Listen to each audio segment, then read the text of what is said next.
السلام عليكم ورحمة الله وبركاته.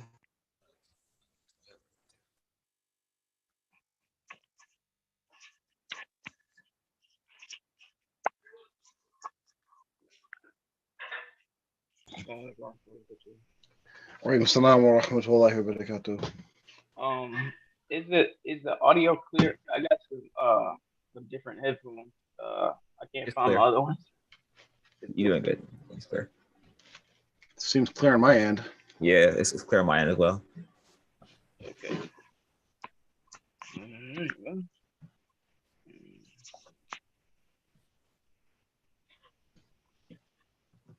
You ready? Do I look like I just woke up?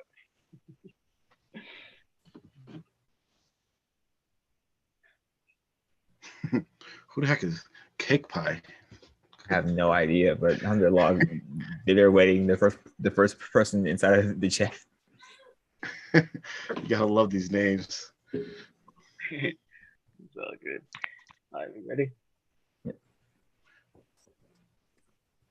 All right. Good. Amr, it's on you. Ready to go.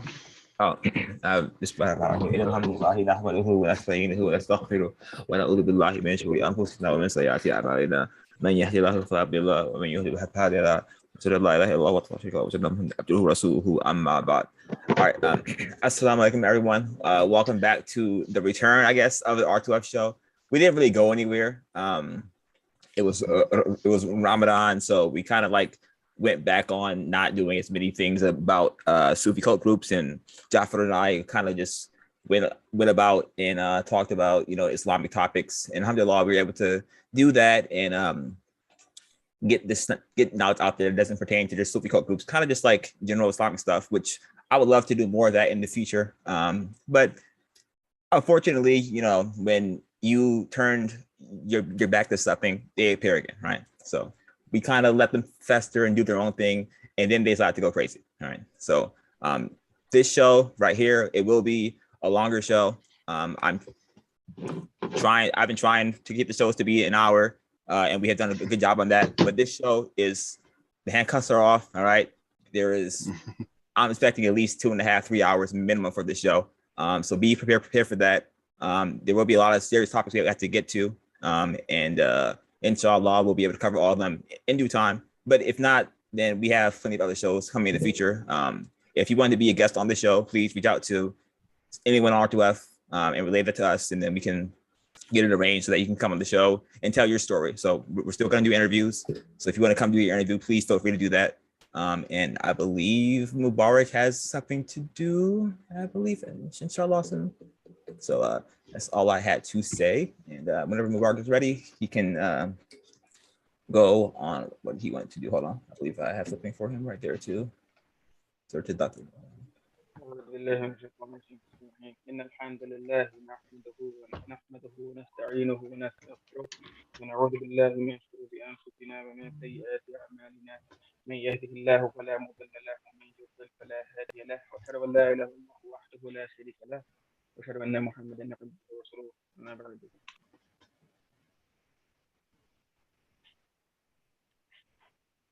Is my audio low? Can you hear me? Yeah, I can hear you fine. Is it low? No. Some people are saying that the audio is low. It was faded in and out a little bit, but you might have to move it closer to your mouth. Yeah. Or to speak louder, I guess. I don't know. Let's do this. No problem. Okay, how about now? Good. Yeah. All right. أعوذ بالله من الشيطان الرجيم بسم الله الرحمن الرحيم. ولقد فتنا قبلهم قوم فرعون وجاءهم رسول كريم أن أدوا إلي عباد الله إني لكم رسول أمين. إن يوم الفصل أعوذ بالله من الشيطان الرجيم بسم الله الرحمن الرحيم. I lost my place here. أعوذ بالله من الشيطان الرجيم.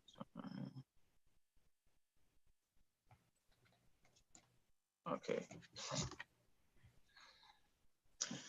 وألا تعلوا على الله إني آتيكم بسلطان مبين وإني عذت بربي وربكم أن ترجمون وإن لم تؤمنوا لي فاعتزلون فدعا ربه أن هؤلاء قوم مجرمون فأسر بعبادي ليلا إنكم متبعون واترك البحر رهوا إنهم جند مغرقون كم تركوا من جنات وعيون وزروع ومقام كريم ونعمة كانوا فيها فاكهين كذلك وأورثناها قوما آخرين فما بكت عليهم السماء والأرض وما كانوا منظرين.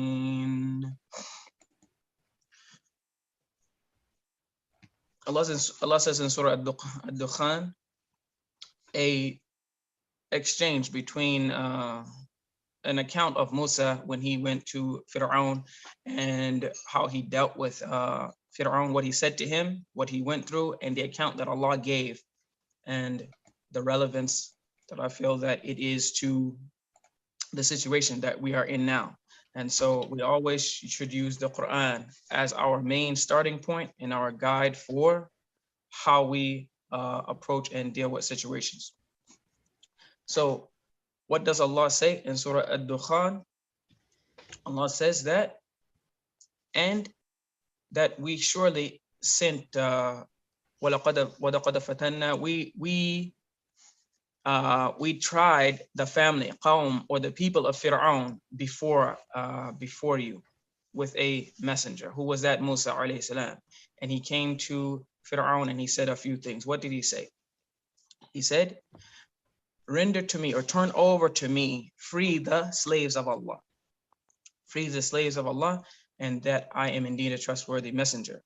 And similarly, in these cult groups, you have servants of Allah, slaves of Allah, who they are trapped in these places and they should be freed. They want to get out. They have spoken out, they have reached out, they have asked for help day after day, individuals, families, and people, and they are trapped. And so, as Fir'aun is saying, free the servants of Allah, the slaves of Allah.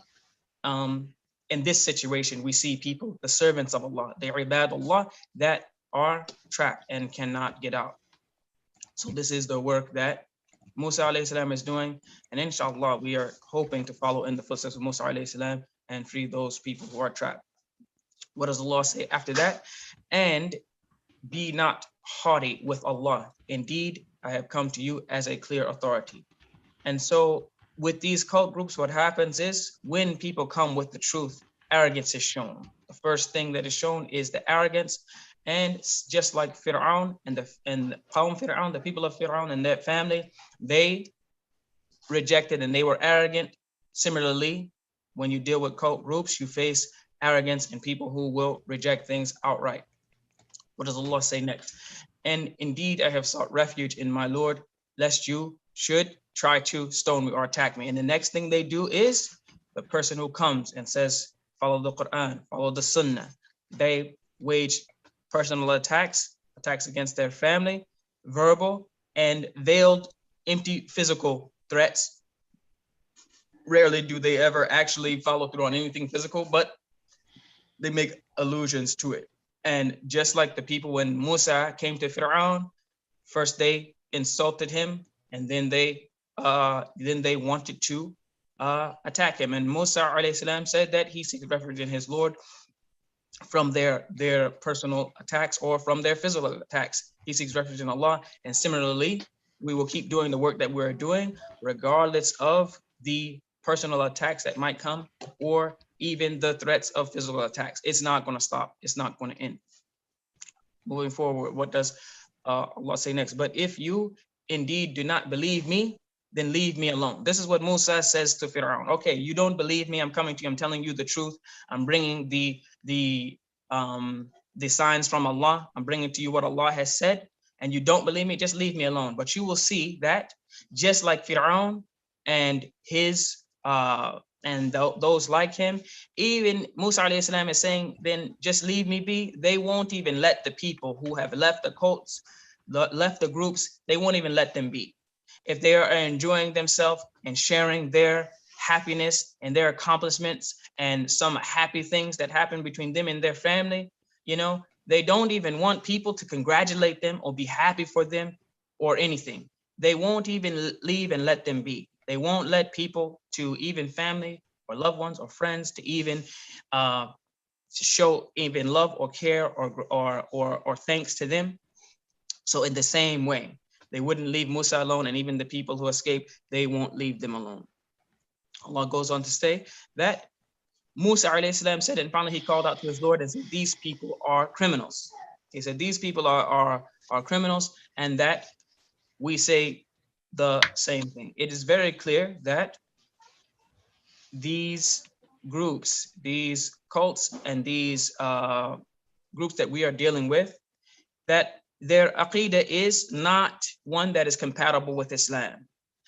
We have pointed it out very clearly. We have shown that it is not part of Islam. We brought the proofs and we brought the evidences. So we say clearly the beliefs that are whether it be the 7 sultans or any of this extra stuff, it should be left immediately so that there's no ambiguity. There's no, well, there is a position or maybe, or we don't want to talk about it. No, we will talk about it. And it's very clear. We don't want there to be any ambiguity in our position. The same way that Musa alayhi salam said that there's no ambiguity in his position. These people are criminals. We're going to get on to what Allah said. Allah said that for them to set out with his people, as Fir'aun finally agreed, okay, we'll let them go, but it was short-lived. He said, set out with your servants by night, you are definitely going to be pursued. And similarly, what happens is these cult groups, they will say, anyone who doesn't want to be here, leave. But then they still pursue them. How? They try to trap their families. They try to trap their wives. They try to trap their children and keep them ensnared in the situation, in these cults. So just like Fir'aun, they're still pursuing them by night, secretly or openly. They're still pursuing them, even though they're trying to leave. And make no mistake about it, people are trying to leave these cults one by one, family by family. They're reaching out every single day, but they don't know how. So now, as they start to leave one by one from right up under the nose of those people on their high horses and in charge and living extravagantly and being arrogant in the land, they will come to find themselves that they will be all alone as people leave right from out under them.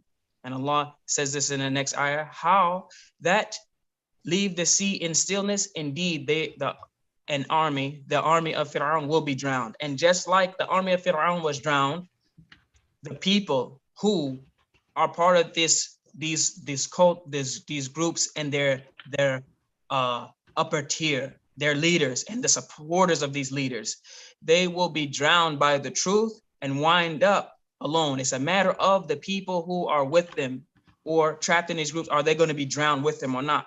Because surely they are going to be left with nothing. They're going to be left with nothing. It already has happened. Actually, it just hasn't become apparent. And Allah says how much they left behind of gardens and springs and crops and noble sights and these things. These people lived in what can be considered mansions in other countries. And they have their pick, even taking the nicest of homes from other people in this country. And they have all these type of things that you would say that you would consider nice. And had they just adhered to the Quran and Sunnah, maybe they would have been able to keep them or even increase them, but they didn't. So they left behind, and they will leave behind all types of other things and all types of things in which they were enjoying and had access to that will be taken away and stripped. And as Allah said that as we move down, that we will cause to inherit it another people. So other people will inherit these nice homes that they had, and the authority that they had, and the admiration and obedience of the people that they had. It will all be inherited by others.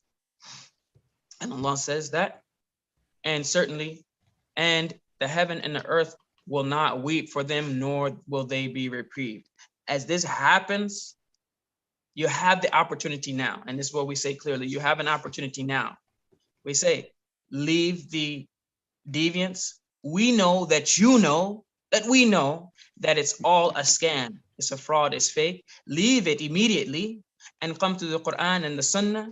And perhaps just like the sea closed in and drowned the family of Fir'aun and the army and the supporters, this won't happen to you because Allah is most merciful. But if not, then just like what happened here, the same thing will happen on a smaller scale, but nonetheless, it will happen. This is the Sunnah of Allah. Eventually, He takes retribution, and He debases and punishes and humiliates those people who behave arrogantly in the land. Let those people who want to leave, let them leave freely. Let the people who want to declare openly that they're not part of whatever cult or group, and let them enjoy their family and come back and forth. Make the declaration that those people, those families, those fathers and sons, husbands and wives, daughters and cousins, or whoever that are put at odds and against one another, make it clearly that those people should come together and try to repair those things that you have destroyed, and perhaps Allah will have the mercy. Otherwise, we're not going to stop putting the pressure on any cult group or any people who are not going to follow the Sunnah. We will keep doing it. We will keep increasing the pressure and exposing those people that will not let the slaves of Allah know the truth, learn the truth, and the people who know the truth won't let them leave. It's going to increase more and more, not just tonight, but going forward to where it will be unbearable for you. So we say, we give you the clear opportunity to just give up, put your hands up and say, you know what? It's over. We're done. And we'll forget about all of it, and we will go on to other cults, groups to deal with. But if not, we will just zero in and focus in on this one in particular until they're finished and done. It's very close, actually. It's closer. And with the help of Allah, it will be finished in a short time, inshallah. Subhana rabbika rabbil izzati amma yasifun wa salamun alal mursalin walhamdulillahi rabbil alamin. Alhamdulillah.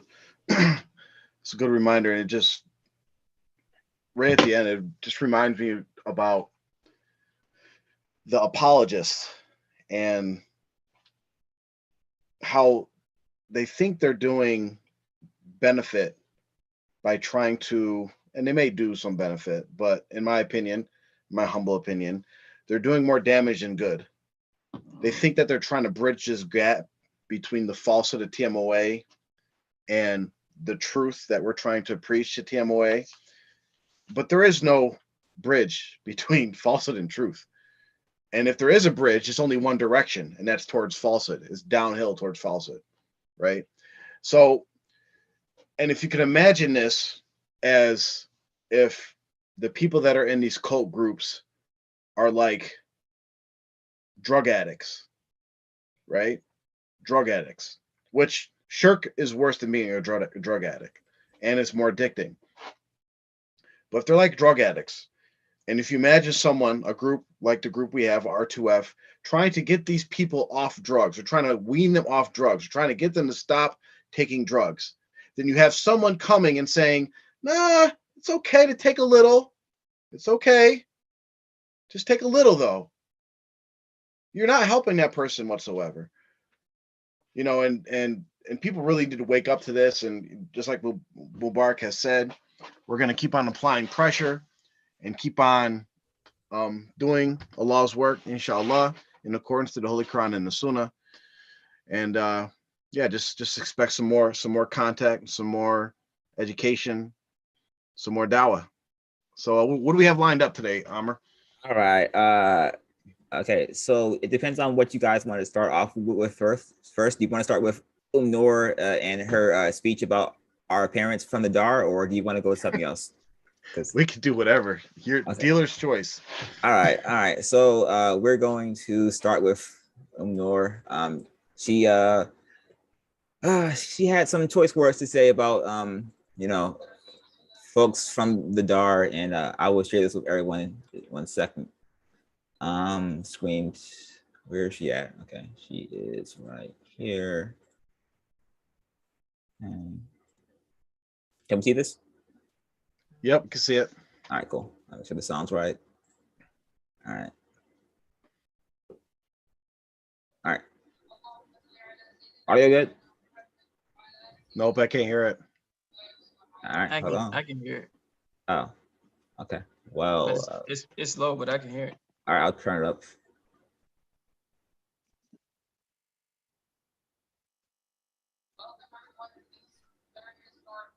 Good. It's no? still real low for me.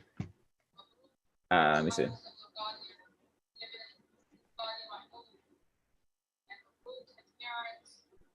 As high as it goes. Hold on. I'll change players. There's a box when you share. Did you say share computer audio? Here we go again.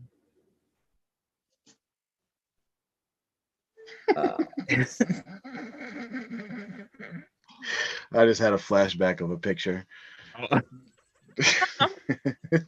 Here we go again. All right.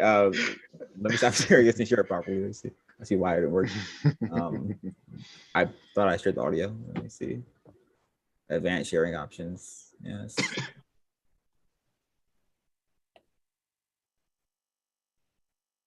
Share sound. Yeah. All right. Should be good now, inshallah. All right. Cool. Knock the layers up.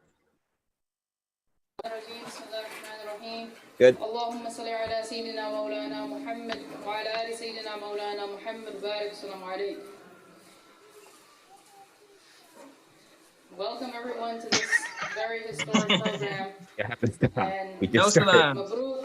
Of course not. Ibn Qadi Mahmoud, and Mabruk to his parents, Mabruk to his grandparents, Mabruk to his teachers, particularly Hafiz Tahir, and Mabruk to the entire community of Muslims of America. This is a very historic moment, not only for the Hufaz, but for all of us, because we are a community who came from a very difficult past. And 45 years ago, during the Darul Islam, when our parents or grandparents embraced Islam, they were making salah and reciting Holy Quran in English. Can you pause it real quick? Of course. Are we gonna address things as she say it or wait to the end? Because I'm really good for whatever, because there's so much to address just in this first minute and 10 seconds. So depends on what you want to do. So we should go through it as okay. So the first thing I noticed is that when just time and time again, we did this with her late husband, and we're going to do it with her because now she's the imam of TMOA, is we're going to point out obvious things that shows that you are not a scholar. You're not qualified, right? For anybody that's out there that's listened to real scholars speak or give speeches, there's a certain format, a certain methodology that of how they open up, how they begin their speeches.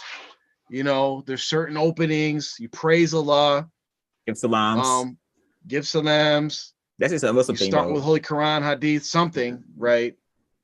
And she did give salams, right? No, that's her specialty. Is not getting salams. She does that for every video.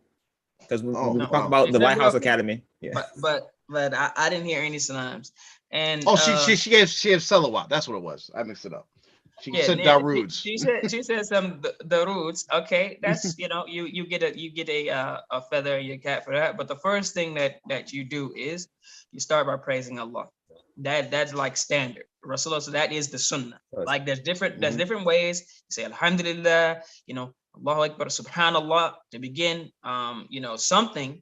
Everybody doesn't have to say Inna alhamdulillahi nahmadu, but it's in some form or fashion. Do you start with you praise Allah? You know what I mean? And then you acknowledge that you are Muslim by doing, you know, a certain way. And if you look at the format, that's what is followed just by people of, you know, that it's not even scholars, just Yeah, just the normal. It's just the normal. Muslim thing. Yeah. Yeah, it's just Islam. You know, Yeah. you start with Yeah. praising Allah, and you know, you send the rules on Rasulullah Sallallahu Alaihi Wasallam, you So, give salams to the audience. But to start with, welcome. I mean, it's a room full of Muslims. I mean, Muslim. and on top of that, it's very clear that she was nervous. Very clear that she was nervous, which, I mean, being nervous when doing public speaking is Very common. is common. Yep. It happens every time. Every time I speak before any group or whatever, you know, I get a little nervous. It's normal. You get like a little bit of butterflies in your stomach. That's fine. But if you are you know, Gonna be leader. Morishida. but yeah. You really should have you're in the command over a room full of men, by the way. But nonetheless, you're the leader, and they're looking for you for these men are looking to you. They're female imam. They're looking to you for some strength, some bravery, some guidance. A wife. They're following you. And for them to see you stuttering, sputtering, scared, nervous, that says one or two things. They made a mistake in choosing you as a leader, or you're the best option they got. So it's one of the two. But no salams, very nervous. No Islamic format followed. And I'm wondering, like, with that nervousness and her obviously being scared, her obviously being intimidated, and where is that bravado of, you know, the same person that's going around to the various lands and telling people, shut up, mind your business, don't ask where the money goes, mind your business, don't ask about the problems with the Ahl Bayt family. Where's all that bravado? Where's that at? Where did that go? You know, when you come up and stand in front of these men who all are just, and again, like you're saying, Mabruk, there's nothing about that audience that I'm like, they're celebrating anything. They all look like sad. It's melancholy. They look like they want to go home. Yeah. Like, and we'll probably see more. We'll see more of that as we go on in the video. Okay. Go back to the video. Well, wait. First, she did say right now that the people in the Dar al-Islam were all making salat in English. Yes. Right. So it's our first shot at the Dar al-Islam, which, you know, maybe there was some people in the Dar al-Islam making salat in English. My father was not part of the Dar al-Islam, and he made salat in English because he didn't have a teacher and didn't learn properly. But as far as what we know about the Dar al-Islam, we know for a fact that before Mubarak Jilani ever even came to America, they already knew how to read Arabic. Exactly. They already knew how to make their salat properly. They already knew a lot of fiqh, hadith, Holy Quran. They knew all these different things that Mubarak Jilani never taught them. They had hafiz or hufaz that taught them. They had scholars that came over here and taught them. They had programs where they paid people, scholars from overseas, to come over here and teach them proper Islam before Jilani ever came. So going back to this whole myth that everybody in the Dar al-Islam was some ignorant Muslim that didn't know Islam until Mubarak Jilani came to America. Yeah. Totally false. She's trying to invalidate the past of her father and his friends, I guess, who were part of the Dar al-Islam, to make her late husband seem of a higher status. Like, he did so good for them. He taught them a lot, which if you've heard him read Quran, then anyway, let's go back to the audio, inshallah. All right. They didn't know how, did not memorize any surahs at that time. So they memorized the 4 Quls and they memorized Surah Fatiha in English. And now we're standing here 45 years later today. This dude is so gone. And we have many Hufaz amongst us. But particularly and specifically, what makes this occasion so historic... Wait. I missed this. Pause it. I missed this. Is that this is the... Did she just say, we're here 45 years later, and we have many hufaz among us. Yes, those are her So exact what's so words. historic about this? if this is so historic, if you have all these hufaz, because you don't. We have a handful of hufaz. It's right? the first time though. Right? Yeah, exactly. So in 45 years, just pay attention. In 45 years, Mubarak Jelani was unable to produce one hufaz. One, not one. He couldn't do it. After he passes away, you finally got one. Is that not a sign from Allah to tell you something? And it's not even like they came from his teaching at all. Like the two hufaz they have, Sadiq Tahir went to Georgia and came Hafiz is there, and then came back to the Jamaat. And then the one person that like graduated there, he was somewhere else prior, and then just finished and with Shafiq Tahir. So it wasn't like he was like, I studied my entire Quran all the way through to become a hufaz and team away. It didn't happen. Right. Yeah. All right. Anyway, let's see how many more lies she has to say. 4 minutes left. Very first Hafiz, which has been produced from amongst our own community, from our own children Lie. and grandchildren. So let's make this clear. Let's make this point clear, inshallah. She said it's the very first Hafiz of Quran that they have produced inside the community. This is not true. As Amr already alluded to, that this Hafiz in particular, that they are doing all this grand celebration for, if I'm not mistaken, majority of, or a significant portion of his study was done overseas or in Egypt or somewhere else. Yep. So it wasn't even, you can't even take credit. This whole ceremony, we could stop here actually. The whole ceremony is a farce. It's a sham. You actually did not produce a Hafiz of Quran. If you took a few classes at what's the I believe Harvard, you can actually take some classes at Harvard for free. You can take classes there for free. There are a few like basic, like 101 classes, but you can they will actually let you, take a few classes. If you take a few and then you finish up at the local community college, can you say that you graduated from Harvard? No. You have to be honest about yourself. You did not produce a Hafiz of Quran. You did not. Right. Someone who actually trained somewhere else helped the person finish up what they had already started and learned and studied somewhere else. The teacher you didn't produce. The student who you're making the celebration for got most of his studies somewhere else.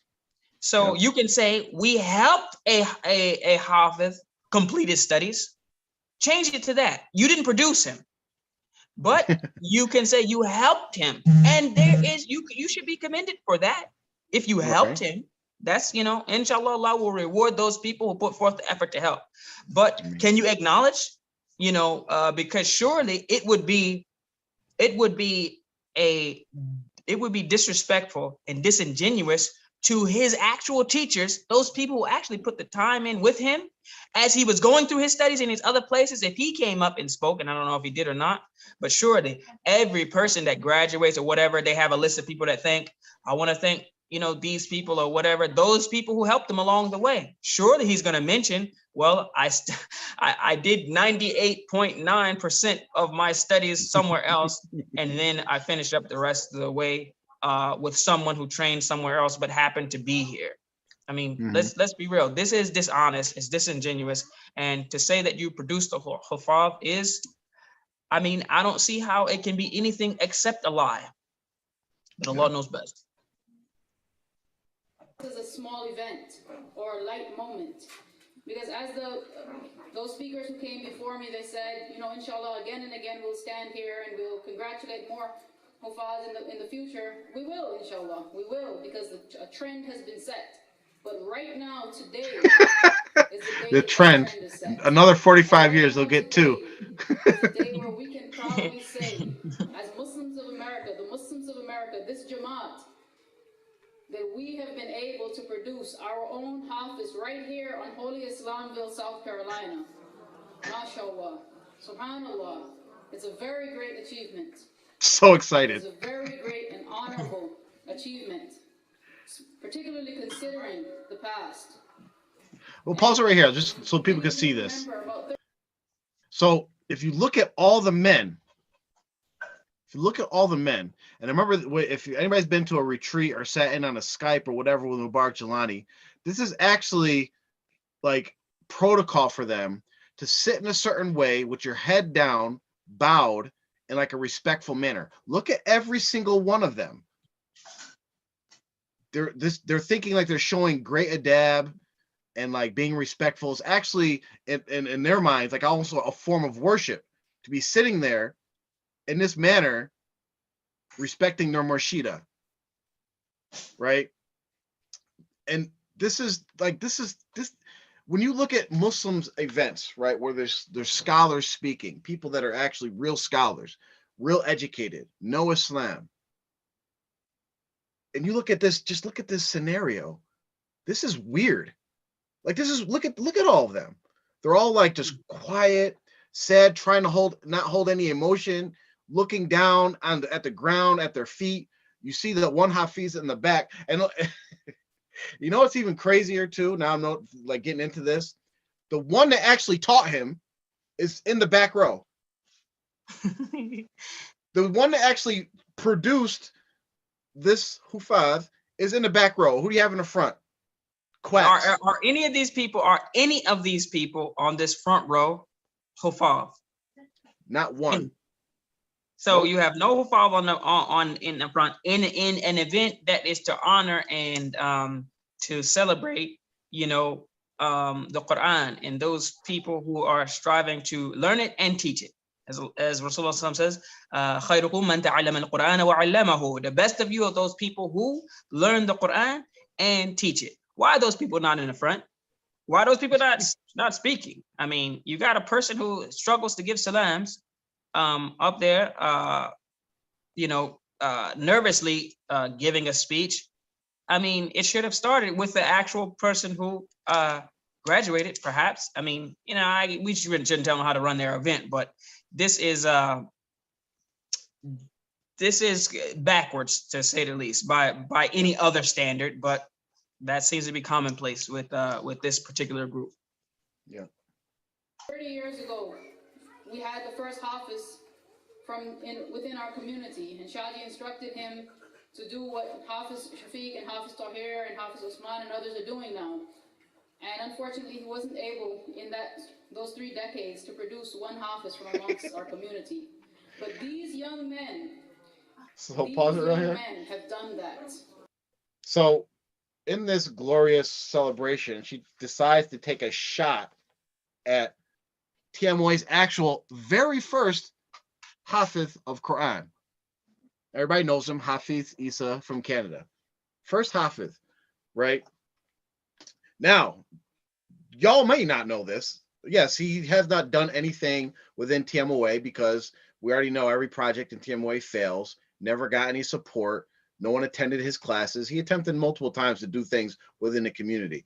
And if anybody knows how, getting a child or anybody to memorize the Holy Quran, it takes a lot of dedication, not only from the teacher, but from the student and the family, right? It's not just something that goes lightly. But Hafiz Isa has produced dozens of Hufaz, right? And this is the whole cult mindset. Like, you're going to insult this guy and say, in 30 years, he hasn't done nothing. But these kids, these young men came and did what he couldn't do.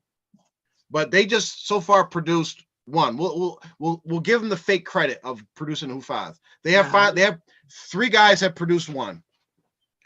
Hafiz Isa has produced dozens. And you're insulting this guy.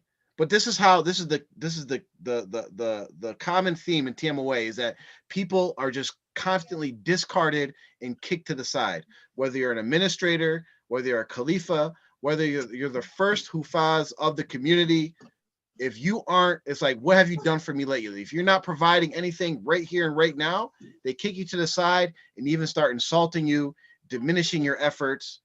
Like, what is the purpose during this celebratory event to throw shots at your own community members? But this is the culture of TMOA. You're muted, Amr.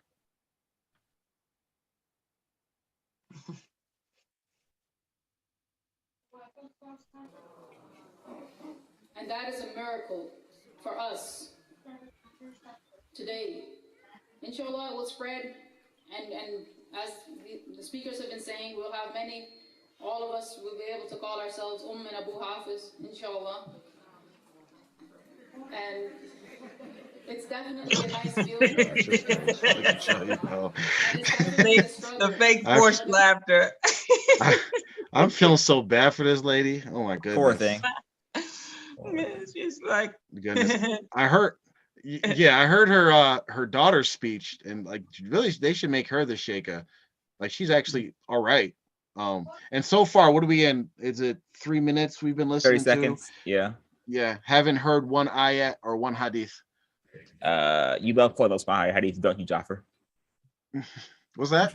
You love quoting those Quran hadith, don't you, Jaffer? Oh yeah. That's right. Our family doesn't do that. I forgot. Exactly. Shame on you.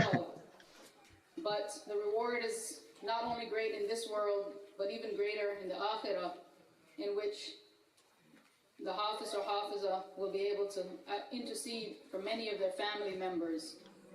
Look at her husband. So a standard has been set. A standard has been set. It is noble, and inshallah we'll continue to uphold it. Inshallah. The next thing that I wanted to mention is that our children are our greatest assets. So we have to look after them and educate them and nurture them and encourage them. And as Hafiz Shafiq just said, we can't let them make choices on their own and decide what they want to do and what they don't want to do. We should guide them into doing the right thing and the thing that is best for them. Wait. Can I translate what she just said? Yes. Force these kids to become Hafizes. We cannot let them think. We are a cult, and we do not allow people to think. So we have to start with our children by not letting them think and not training them and teaching them to make decisions on their own. Mm-hmm. So mind you, that isn't it her son who's the dropout? Oh. the seventh of in a series of sultans. So yeah, you got a person who's supposed to be, according to them, the preeminent person on the earth, really. I mean, this is their belief.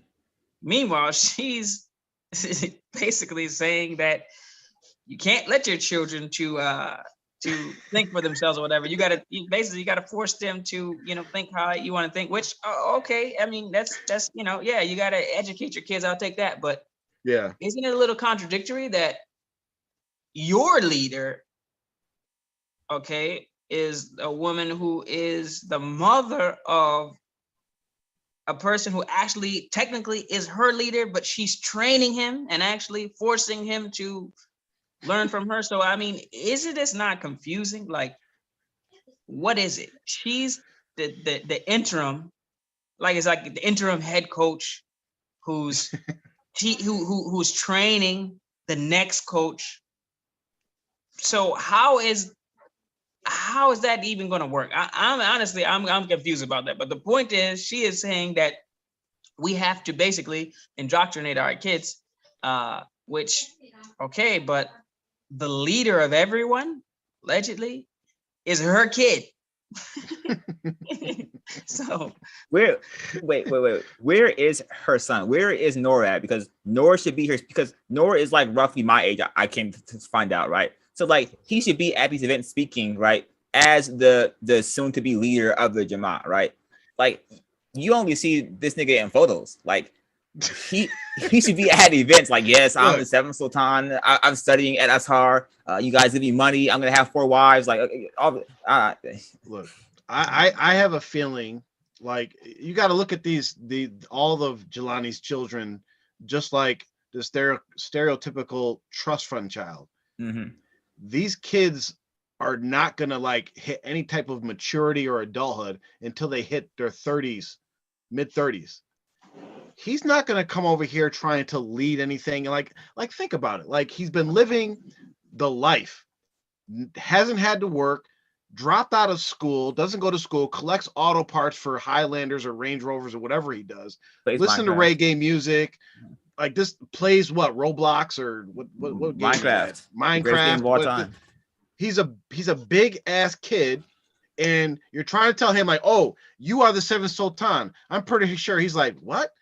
Okay, yeah, but I'm living my life. It's like Eddie Murphy in Coming to America. He's sowing his wild oats, right? He's gonna travel around, spend money, and then when you come back and you bring him over to America, because as far as I know, he hasn't even been over here to see his alleged community, right? He's gonna come over here, just like their silly behinds did, come over here and be like, wait a minute, y'all live on these dusty behind lands. You got me staying in a trailer. Sultan took the best mobile home already. Damn, we ain't got no more to give out. Like, they're gonna go right back to Pakistan and live in their mansion and keep collecting their money and then run the show from over there. And he's gonna keep living his life. And then who knows, but he'll probably do just like his brother Sultan, start picking ladies from the lineup, right? They're gonna start setting photos over there. Oh, here's our graduating retreat class. Okay, make sure you come do a close-up. I want her. I want her. I want her. No, yeah, darkies. exactly. Like I just want. I can't wait for the day that we hear this dude speak. Well, I mean, we've already communicated with him, and he. We've already seen a little bit of his intelligence level and his maturity level, but it's going to be really amazing to actually hear this guy speak, especially when this is his example. Yeah. Great mother. All right, let's go to the next one. They will thank us for that, inshallah. So these young men who are participating in this program, they should be supported, they should be guided, they should be encouraged. It's very beautiful to see them. It's very beautiful to congratulations to the people who are supporting this program, who are running it. It's a very beautiful feeling, and I know all of you have that same feeling. It's overwhelming to see these young boys sit here. Breathe, lady, breathe, breathe. When their Relax. grandfathers or maybe great-grandfathers couldn't recite one ayat of Holy Quran. yo. She has to stop insulting. Like, she has to stop insulting. Like, imagine going somewhere, right? It's supposed to be a celebration, and all she does is just throw shots at your family. Like, that's all she's doing. Like, the people she's talking about, the grandfather, that is their grandfathers. That is their fathers. Like, she's just insulting them nonstop for no reason. And people are just sitting there like, nah. Okay. The thing is she just saying stuff. It's the same thing her husband does. It's the same thing her brother does. It's the same speech patterns. Just saying whatever. Just come out the back pocket and just throw it out there. I guarantee you, we could find people from the Dar Islam that during the time of the Dar Islam could recite Quran better than her husband. Guarantee you. But anyway, I mean, as we saw in the video,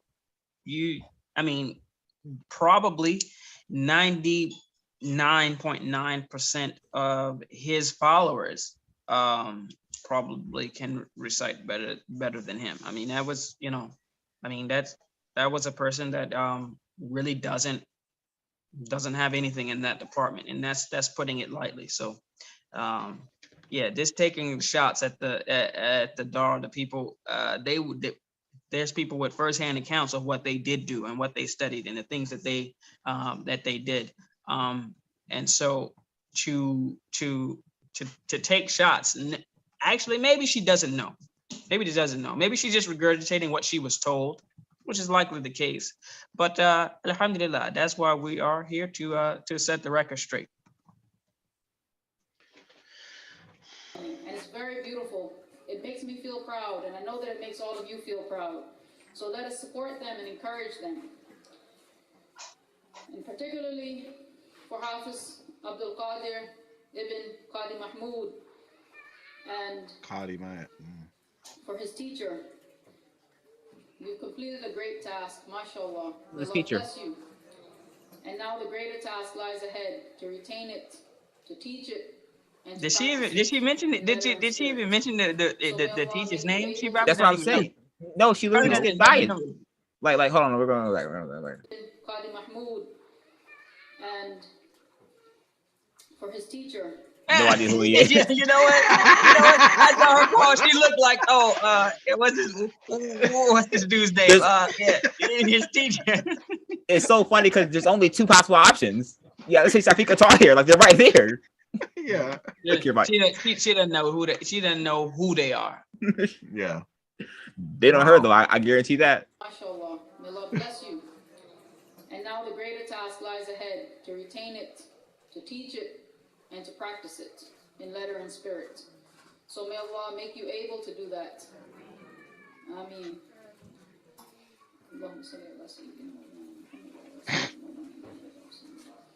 Assalamu alaikum wa rahmatullahi wa barakatuh. There goes. Mashallah. Look at her. Close out strong, sister. All right. Oh gosh. I mean, this is your leadership. I mean, this is not even like a heavy thing, but if for y'all that are like waking up, and that's our primary audience, or for the people that are waking up, and you see this is TMOA's leadership. This is your leader. This is your imam. This is the person that's training the seven sultan. A whole speech full of propaganda, lies, not in conformance to standard Islamic etiquette. This is what y'all have to look forward to. And I wonder if, like, is she going to start teaching classes to people? Like, well, y'all in for a hoop. So what we got next on the table? Okay, we can talk about Sultan following in the father of his footsteps and going on his predator ways, because for some reason, of all the things for him to take from his father, right?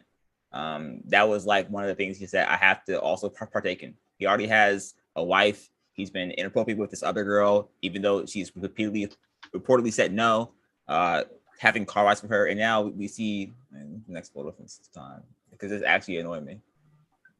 Yeah, this one is going to get a little yeah, this is Hey, hold up real quick. I got some information from off the side.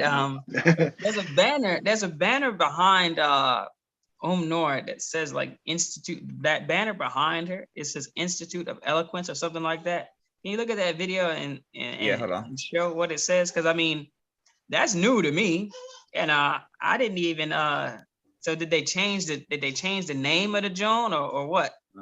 Maybe it says El Muhayyideen of Eloquence Institute of Eloquence. What happened to IQOU? What happened to Bright House? What is the Al Muhayyideen Institute of Eloquence?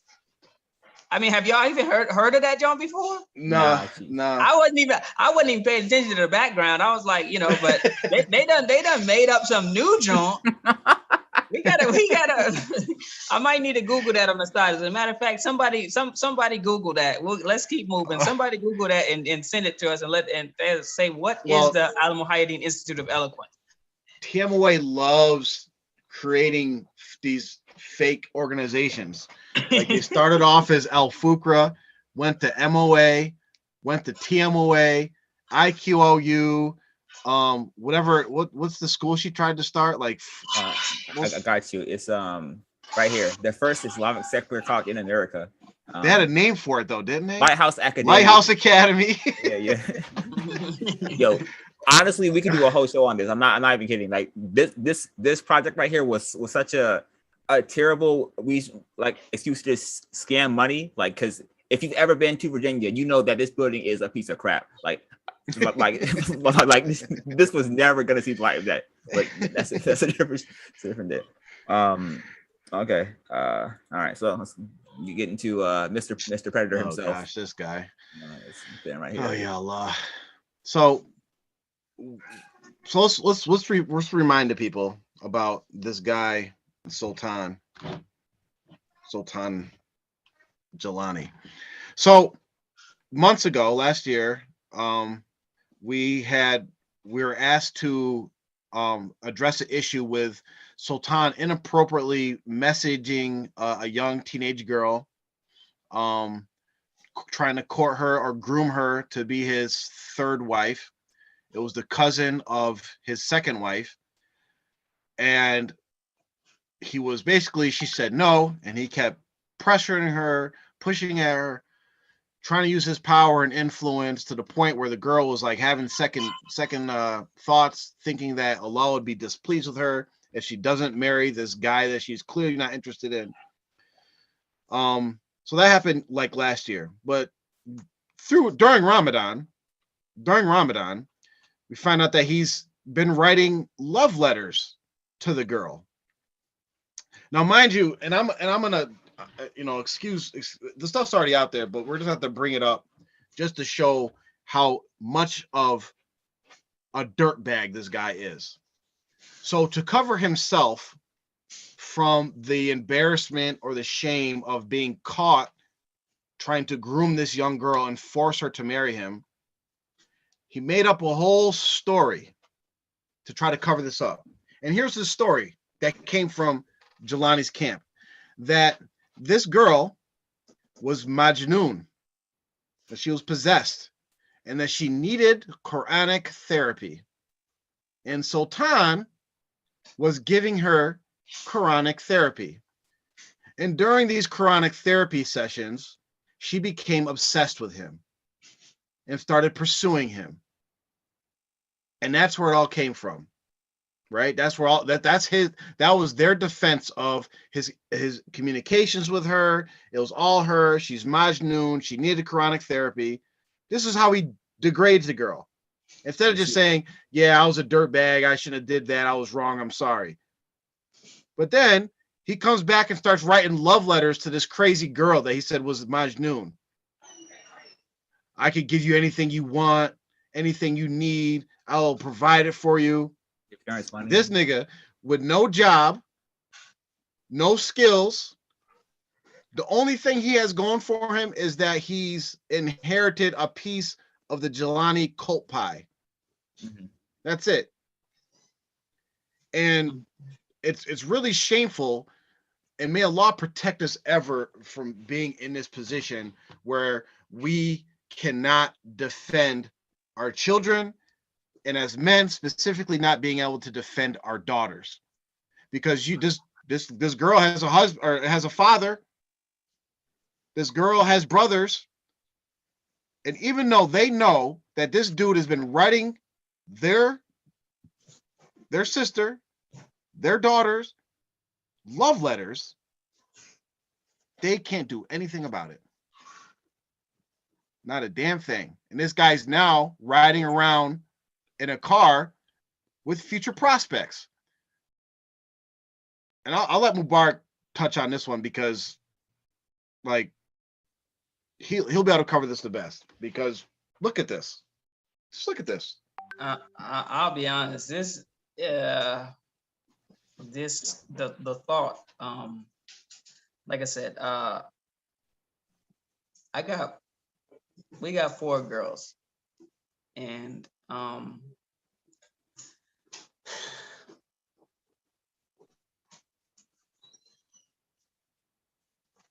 don't think I'm gonna be able to do it, man. I'll give you a kickstart. If any of those girls are not his daughters or direct nieces, any parent that just let their daughter go right off with this guy who's a known predator, who likes young girls, whose father is known for marrying young girls. He has, if you look at the picture, the kids have either ice cream or some sort of goodie or snack or whatever. At least one of the pictures I saw, and it just screams out, the prototypical predator. They usually do these types of things. They're giving away, gifts. Hey, it's the prototypical thing. Hey, kids, you want some candy? Pull up to a playground. Hey, Want some ice cream? You know, type of thing. And it screams that. And the thing is, when you know the tendencies of a person, especially, it's well known, you know, basically what he tried and is trying to do, strong arm some young girl into marrying him or whatever. But to know this, and perhaps I don't know. I'm trying to make sure that we know what these girls' relation is to him. But even if they're anything short of his actual nieces, or something like that, the parent should be very, very, very skeptical, and they should keep their daughters away from him. They should protect them, because there's no take backs, you know, and you can't. The baseline is you err on the side of caution, especially with kids, and especially with your girls, because not to say even boys, if boys are abused as children, they come up with issues too. But for the girls, it's just much more of a sensitive issue, especially, I mean, listen, well, just for me, I mean, I don't want to put the boys to the side, but you really have to go above and beyond. And who cares about your status or your ranking in the Jamaat or the community, or you don't want to listen, all that goes out the window. You protect your daughters at all costs. If you get thrown out of Jamaat, it's fine. If you get, you know, shamed or taken off the council, or not, you know, in the in crowd or whatever, if you let your daughter, even if you allow them to be put in a vulnerable situation, these are things that they're going to remember for the rest of their life. Yo, so and so tried to touch me, you know, and it will be your fault because you put them in the situation. You have to protect yourself from, even if you don't know for sure, whatever, err on the side of caution. Don't ever let your girls be in, you know, within range, even within range of this guy. That's what I would say. And I mean, another thing is, yeah, go another ahead. thing that it talks that it points to is, and here's a test for any of the TMOA people that are watching and thinking that we're like pushing it or stretching it. Take away the whole taken advantage of or the predatory nature or whatever, just to say this is all innocent, right? What you're doing is you are training these girls for a certain mindset, and you're training yourselves as well. Because if that was just a regular random Jamaat stranger driving down the road and then gathered up your daughters and all that into their car and was driving around giving them ice cream and candy, most parents be like, you don't know him, get out of that car. Exactly. And then you go to the person like, listen, I appreciate whatever you're trying to do, but don't, you shouldn't be doing this. You can have your wife drive them around or whatever. Why are you driving around my girls? You would do that for a regular, because he's a stranger to most of you. But what you're doing is you're setting a precedence that there is an exception when it comes to these people. Mm-hmm. There is an exception that comes to members of Ahl Bayt, alleged Ahl Bayt, Mubarak Jelani's family, or just administrators in general. Because it's the same problem you have with regular administrators. You have K2 that contacts people's wives behind their husbands' backs. You have Sultan that can feel free to have a young girl's phone number and text her and write her love letters. And you're going to have the same culture when these kids grow up. You're going to teach them like, oh, no, you can't talk to the non-mahram men. You can't have boyfriends. You can't be intermingling with opposite sex. But when it comes to administrators and the family of Mubarak Jelani, all that goes out the window. And it reminds me of an individual, and we won't get into the details, but you have to have some courage, right? You have to have some courage, where Sultan was trying to talk to a man's wife, trying to talk to a certain man's wife, and the man checked him like a man should do and said, do not respond to him. Don't talk to my wife. You talk to me. And then the people that were there was like, but that's Sultan Shah. And then he should know, if he's Ahl Bayt and all this, he should know that more than anybody, that he shouldn't be addressing my wife. Here's a hadith, right?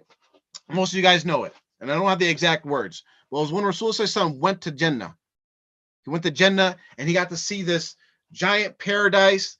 He's seen like one of the servants was very beautiful, and she was like, "I'm just a servant. I'm not even one of the Horis." Right? And he was like, "Whose mansion is that? Whose palace is that?" And they're like, "That's Umar's, radiallahu anhu." And Rasul, long story short, when he came back and told the Sahabas, and he was like, "I wanted to go see that palace, but I didn't." And they're like, "Well, why didn't you go?" And he said, "Because I know Umar is protective of his women, and I didn't want to go into his palace." This is Prophet Muhammad sallallahu alaihi wasallam, that in Jannah, the place where there's no sin or anything, he didn't want to violate Umar radiallahu anhu's wives in paradise, or his ghayr, his jealousy that he has over his family, or his thing in Jannah, that he didn't go see the palace. So if Rasul sallallahu alaihi wasallam is cognizant of this and doesn't violate these rules and regulations, and he's not the exception, what makes you think these duds are? They're not. And it shows you that they're like, they don't know Islam, and if they do know Islam, they don't care about Islam. And on another point, how we are now at the point where you guys are paying these people money, and they are flaunting this crap in your face, flaunting it right in your face. You have this guy drive around a motorcade. There's like an Escalade behind him. He's in a convertible. I don't know what kind of car that is, right? I don't know if we have the picture with the young girl flashing a Rolex on their trip to Barbados. We have a video of it, but yeah. But this is, they're flaunting this crap in your face. So look at the progression that TMOA has made since R2F started speaking about these things and bringing these things to light. Y'all went from a Jamaat that paid percent/membership dues, and people thought it was like zakat. People thought it went to charity and orphans, and some people thought it went to help mujahideens, right? This is what people thought. One of those three things. Now we're at a point where you guys know it goes directly to the pockets of Mubarak Jilani and his family. But there was a disconnect because they lived in Pakistan. Mubarak Jilani would take all his luxury watches, throw them in a drawer. He had his luxury cars and SUVs and mansions and all these different things that they lived plush lives in Pakistan. But y'all are disconnected from. You didn't see how they lived. But now they've come back. They're in your face, and they are flaunting your money in your face by flashing Rolexes, taking trips to, I don't know where they go, to Barbados or something. Yeah, during Ramadan. They're taking trips, vacations, flying from here to there, buying SUVs, renting drop top cars. Like, they're living baller lives in your face off of your money. None of these people have a job. None of these people have investments. And think about this. They are your spiritual guides. The leader, Sheikha, and her son. Put up the picture. Put up the picture one more time, Amr. Right. And look. I mean, these flashing a Rolex or whatever it is. Probably bootleg, but still. I mean, these are your spiritual guides. I mean, if you just, the picture alone should tell you, yo, I don't know much about spiritual guidance, but I'm not taking any spiritual guidance from this group, from this lot. No, it does not scream spiritual guide to me. Sorry. Yeah, I mean, one of the things that is apparent to me is what they're trying to do is condition the new community, right? That they're a part of, that they're now in charge of, right? Because previously with the old community, right, their father was so disconnected from the community, right? They only saw him occasionally on Skypes, and so it became accustomed to a community at the time where, okay, we don't ever see Yilani, but when we do see him, we're going to give him money, and he's going to talk to us about something that he's not qualified to teach us, but he's going to give us a discourse, right?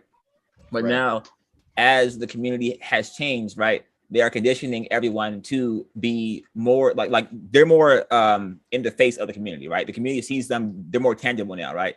So now they're able to live these extravagant lives, and the community views it as, oh, this is a good thing because we are doing our part to make sure that these people have good lives.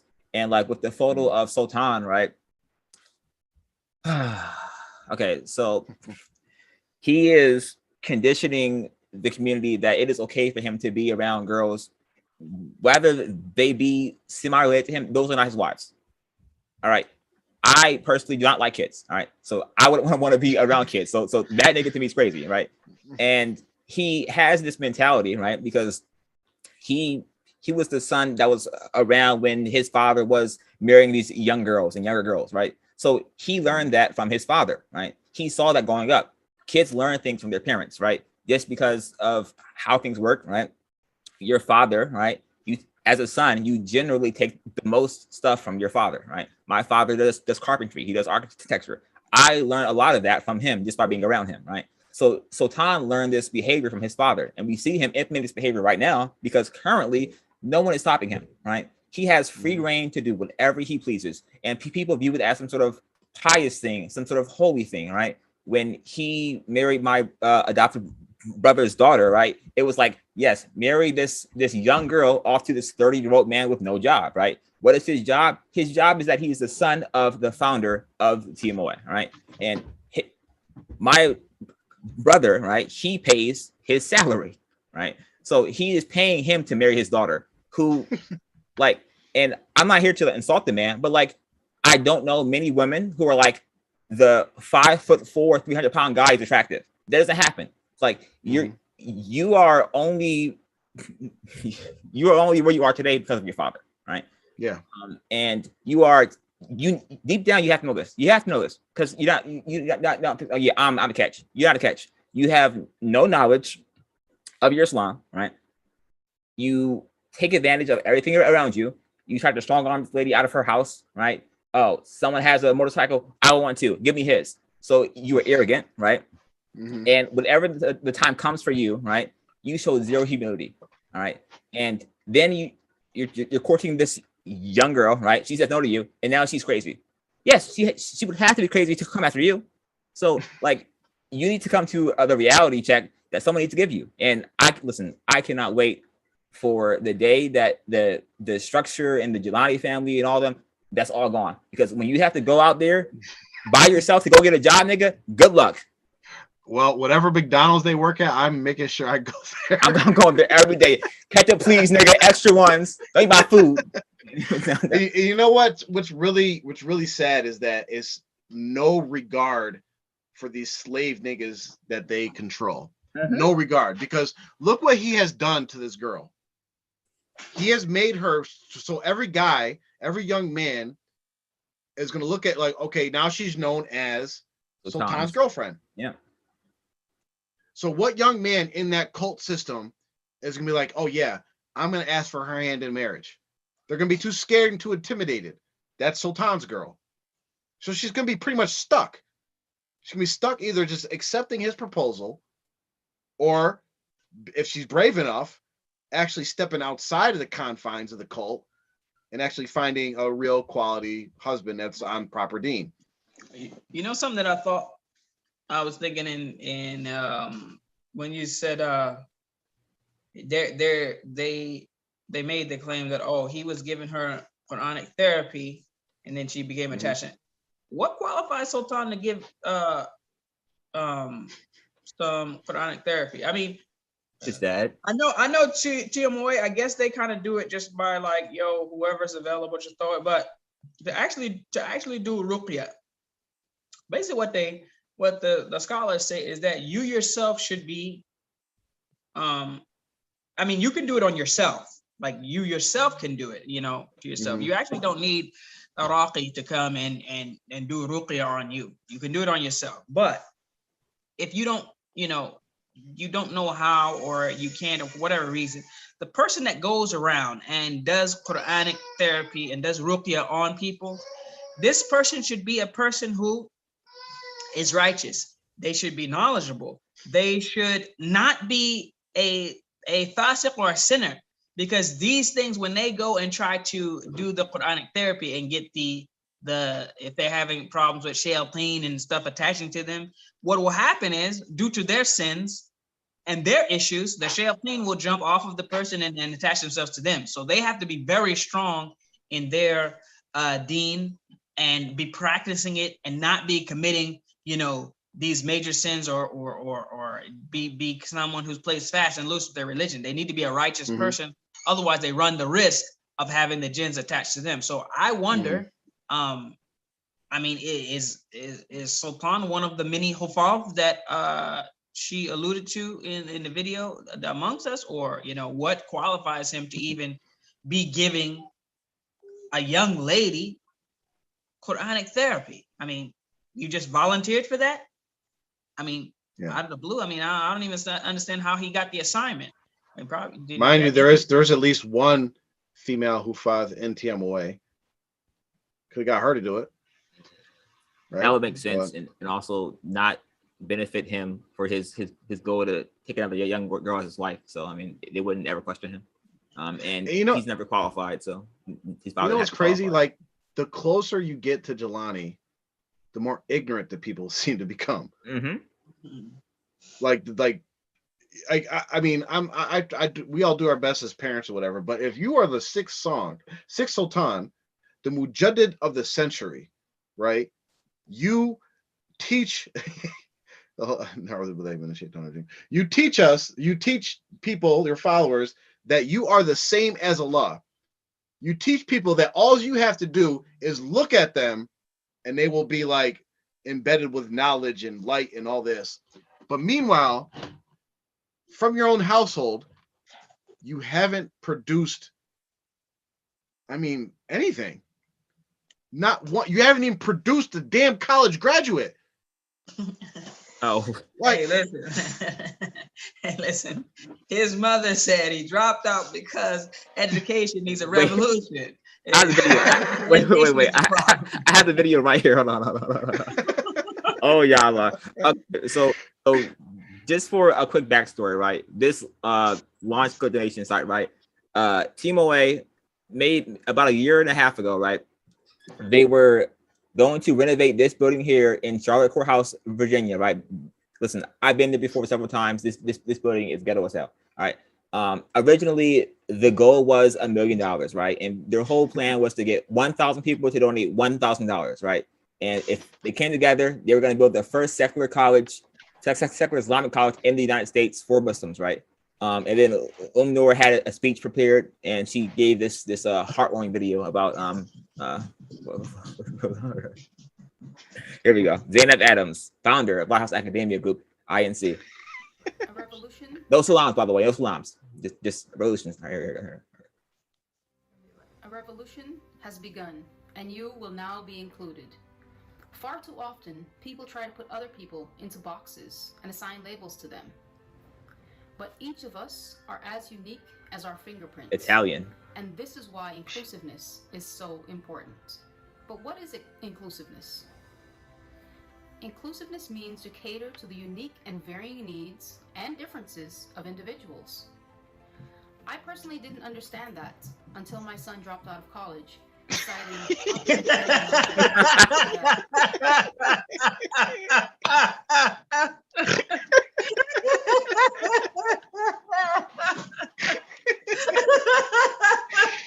I was friends, man. I don't know why that was so funny.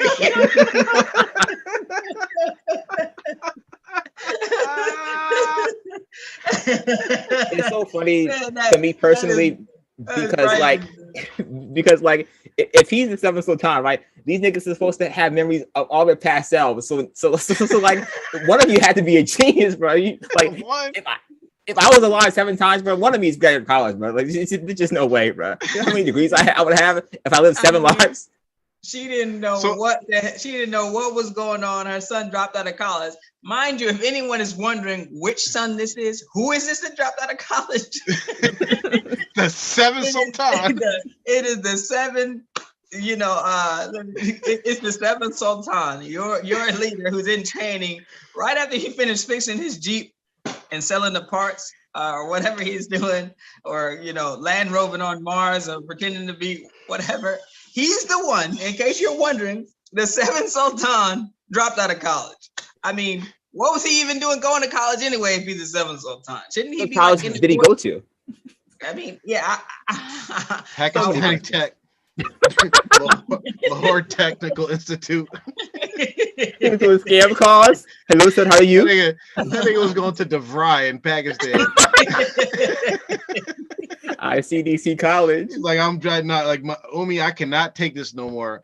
Zero All to of bat my for 3.5 Minecraft years. buddies are texting me. They want me to log on. Get on, bro. You got factions to raid. All By right. the way, Man, since we're here, I mean, let's just literally just think about this. Now, this man is supposed to be the 7th Sultan, the leader of the world. I mean, and he's the preeminent person on the planet according to their aqidah, according to their beliefs. Mhm. If you believe in the 6th Sultan, then you believe in the 7th Sultan, and your Murshid allegedly left a letter before he died. You know what I mean? That said, it's him. He's the 7th. Bam. So the 7th Sultan, was taking in English Lit 101 or whatever, and basically was like, "Yo, Hamlet, I'm not doing this. I can't understand. What's the writer, the famous writer? Shakespeare. Shakespeare. Yeah, I Okay. can't get this old English, whatever this is, man. I'm out. I'm gone. He just dropped out. So, His mother, did she try to build a school For just him. for her son? Yes. Isn't that what you heard her say? He couldn't get a degree at any actual university, so she built her own to give him a degree. I mean, that's dedication. That's a mother right there. Remember those famous parents that were like bribing officials to get their kids to go to school? She took it a whole step, a whole other level. I'll find my own college for you, son. I mean, don't worry. You're not stupid. You're stupid. Hey, listen, man. A mother's love, you can never underestimate the lengths a mother will go through for her son. This woman built a university in a whole nother country just to get her son a degree. I mean, founder Zainab Adams, first graduate, Noor Adams, first honorary degree. Adams. He can get an honorary degree from the school. He's not going to attend like honorary doctorate day 1, Noor Adams. Wow, mashallah, takbir. Like, fam. You need to attend one day here. Class is going to be Minecraft, reggae history, and auto parts. Yeah. It's gonna be a shop auto. It's gonna be small engine repair or something like that. That's the thing. But hey, listen, seriously, I commend her. I'm gonna put a feather in her cap for this. I mean, literally. I mean, I can respect that. I can respect the dedication. And you talk about someone who's gonna ride out for their kids. I mean, I have not seen a level of going that extra mile for their child. I mean, that is something that I think the only person clearly head and shoulders above her that went above and beyond for their child is the mother of Ismail alayhi salam, when she ran back and forth, went above and beyond. But after that, I mean, can you find a person that really went all out for their child? I mean, a whole university. I mean, hats off to you, Noor. Good job. But it's funny because she was allegedly Noor was supposed to go to Egypt and start learning and this and that. He must have dropped out of that too. This dude ain't gonna finish nothing. He ain't gonna finish nothing. It's taking a long time, bro. Because listen, yeah, bro. That's right. That's what I was gonna say. So by now, if you know how universities work, and Islamic universities usually, what he would need to know by now, and if anybody sees Noor, you can go ahead and just check and just run a test or whatever, say something to him in Arabic, because by now it's been over a year since allegedly he's supposed to be there, I guess. So he should have had at least Arabic grammar, and should be somewhat conversational by now in Arabic alone. He should have had Aqidah 101, Fiqh, 101, like the beginnings of things. So he should pretty much be able to give you the general understanding of fiqh and aqidah and seerah. He should have a pretty good, at least some working information. So I would say we should keep a timeline running of where he should be at in his studies, and so within the next 2-3 years he should be basically graduating, unless maybe his mother will found another university, Islamic university, that is going to just give him the degree as well. I'm pretty sure he already has the degree up on his wall of whatever this institute is. And what people should be asking is, what people should be asking, if you've donated to that cause, what happened to the money? What happened to the $75,000 that was raised for this abandoned building that nothing's gonna happen to it? What happened to all that money? Well, first they were looking for $1 million. They exactly wanted $1 million. $1,000 from 1,000 They people. did not get that. I mean, not even close. I mean, think of how. I mean, that's pretty ambitious. But they were looking for $1 million. Some poor souls, like 400 people, some sad individuals, I think it was 400 of them donated to this school, and they raised almost $54,000. That's pretty much, an average, above average salary for a person, just, a year's salary for a person living in America. That's a whole family could basically live off of that for a year. You donated that. So if you people are actually sincere, you will give people an itemized breakdown of exactly where that money's at, what's been done so far. And it looks like that ain't even close. It's not even, it literally won't even, it won't even like redo the sprinkler system. It won't even get the joint up to code. It won't even fix like the doors, just the windows in that place alone that need to be replaced. That $54,000 won't even cover it. So when they came in there to buy that building, the people that were selling it were like, "These motherfuckers, y'all so stupid." They're like, "Yo, yeah, whatever you offer us, we're gonna take it." Yeah, because like it's been run down for so long. Like the last time that building was like livable or like occupational, I was like 11 years old. You know how long ago that was? Like that building is so far gone. And like so I said this like a year ago whenever this first came out. What if like Noor is actually like, the mother from Waterboy, right? So like Noor goes to Azhar, right?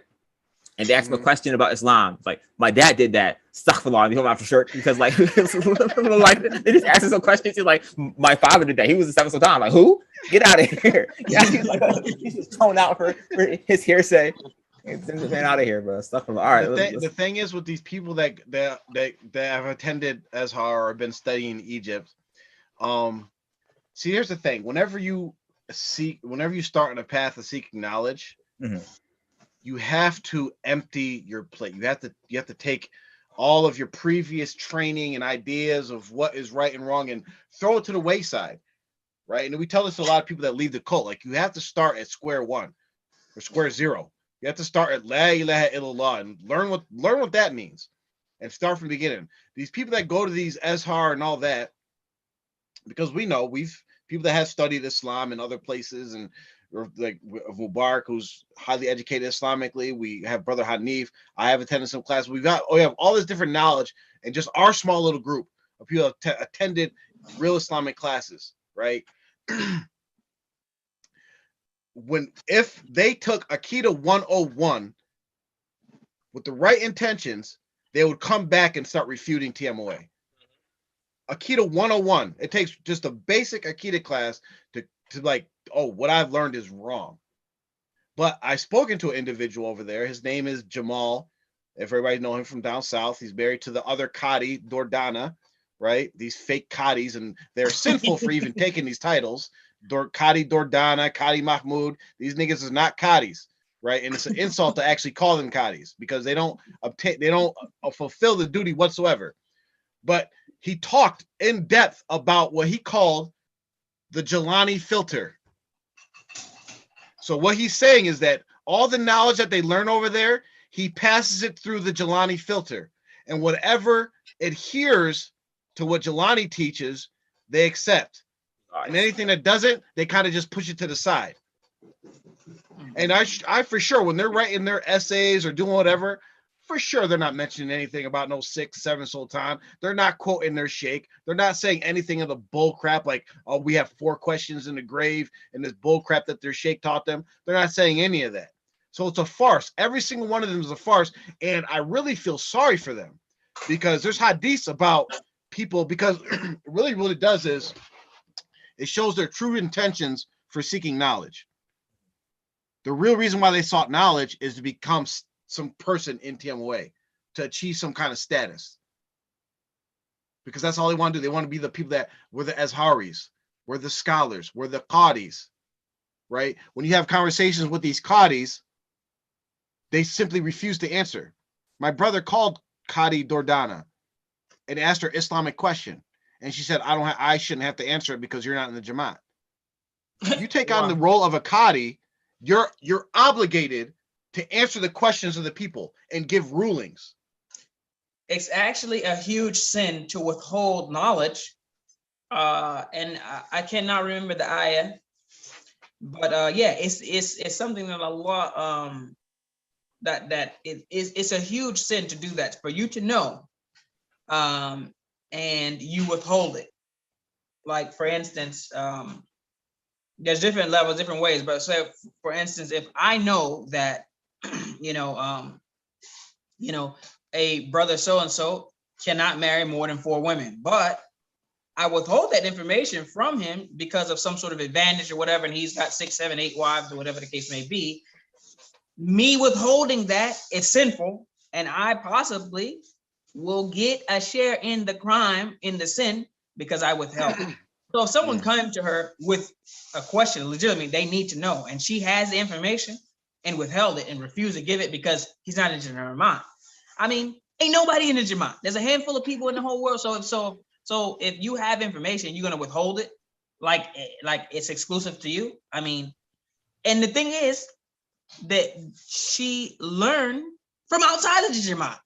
I mean, it doesn't even make any sense. You learned outside of the Jamaat, allegedly, whatever you may have learned, and then someone else outside of Jamaat, who's also outside of Jamaat, where you learn from, you won't give them any information because you're in and they're out. So, I mean, Mubarak, what would you say if I asked you to take the title of Qadi of America? Like, I want you to be the Qadi of America. I would refuse. You would refuse. I would say, listen, I don't know. I would have to refer to the people who taught me. I say they are more qualified. I would be literally running back, asking, I mean, for general stuff, yeah, but for some stuff that's more common, even stuff that seems like it's easy to answer, I mean, we all do. We all still will say, let's refer to someone else, or let's refer to our teachers, or let's go check the answer or something like that. So for me, and actually, the precedent is many, all of the giants, the ulama of Islamic history, they all were either offered to be the judge, the ruler of different for different leaders at the time, and they refused, to the point that some of them, actually all of them, were either beaten, jailed, tortured for refusing to be the qadi, for refusing to be the judge for the government. They were refusing to do that because of the huge weight that it holds. Yep. Now, some of them eventually became like, and people always like leaned on them for information, but to be like the official judge or the qadi of a government or somewhere, almost all of them, to a man, refused to do it, and they were persecuted and jailed for that thing. So if you ask me, I'm gonna say no. Now, what would you say if I asked you if you could start teaching beginner Islamic classes? Yeah, I mean, Rasulullah Sallallahu Alaihi Wasallam says that, he says, "Ballighu anni walau ayah," that you should convey from me, even if it's one ayah. So whatever you know, everyone actually is supposed to, share with people what they know within their ability, and they should stop there.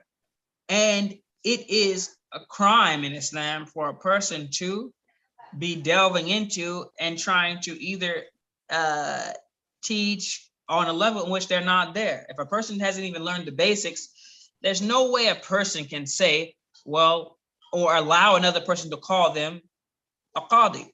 You're just not. You just don't. You're not even close to knowing enough. And, so let me tell you a story. Quick story. So back when I was on the juice, when I was juicing, I was trying to organize classes, right, for people in the Jamaat, like remote classes. So I contacted Qadi Mahmoud. I was like, can you teach some, just some basic Islamic classes, fiqh salat, wudu, like basic Islamic classes. We could do it by Skype, Zoom, or whatever. We can have it every week. And this is what he told me. Now he's a Qadi at this point. He says, no, I do not feel comfortable teaching the classes because I'm not qualified to do that. But this nigga's giving rulings on people's situations. You're qualified to do that, but you can't teach basic Islamic classes.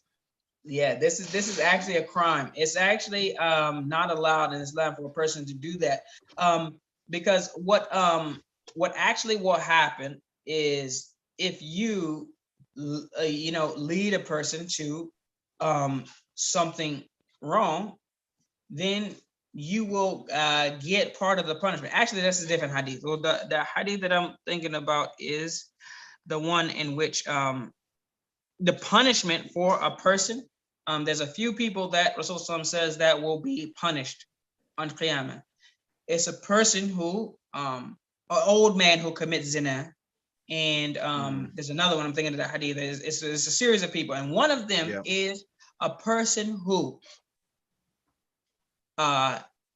is ignorant of the religion, and they're giving rulings. They're giving religious rulings, and they actually don't have knowledge to do so. And that person will be punished. But the person who actually, they have studied and they have learned and they have teachers and they actually have the qualifications, even if they make a mistake, even if they give the wrong ruling, after doing their due diligence and actually having the knowledge, but they give, a ruling that is not correct, Allah will still reward them for their effort. And if they give a ruling that is correct, they will get two rewards. One for the effort and one for getting it correct. But the person who does not have the knowledge and they're actually ruling on things, then they will be punished for what they did. So he was right at first to say he's not qualified to do that. That's great. You backed out. But now what the heck? What are you doing? You backed out of teaching people basic salat, something that you should know. Actually, he should know that. But you're ruling on halalas and people's marriages and all types of different things. This is not allowed. All right, so what else we got on deck, Amr? We didn't even finish the video, but we didn't finish what? What's that? We didn't finish the video at all. Oh yeah, let's finish that. Let's finish this video. And differences of individuals.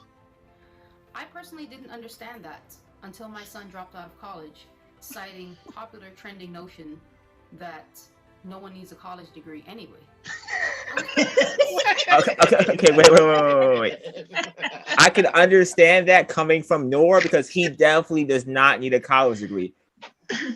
The way his family structure is set up, that nigga is set. Unless the Jamaat falls apart immediately, that nigga got all the money he needs. All right, so I can understand why he wouldn't need the college degree. I forgot how funny this video was, man. This joint is a hoot, man. Literally, this is all you would need to know. Just a TMOA person needs to just watch this joint, and they'll be like, yeah, he ain't deceptive. It ain't. What? Listen to this. See, the more you watch these things, the more like contradictions come up. Allegedly, one of the biggest things that his father taught was for the people in TMOA to get college degrees. right? This is what they preach. He tells Yep. people to become doctors and lawyers and become educated. His son, his heir, the seventh Sultan, is saying, what the hell do we need a college degree for? He is directly refuting his father. Yes. Oh they'll my find some way to work around it, try to talk around it, but there's no way around it. This man dropped out and basically said it's not even needed. And something that y'all have attributed to Jelani, in which I know when we were coming up, we were yanked out of school. So I mean, I don't know how he, all of a sudden, I'm not sure how you're going to become a doctor or a lawyer or any of these things without actually going to school.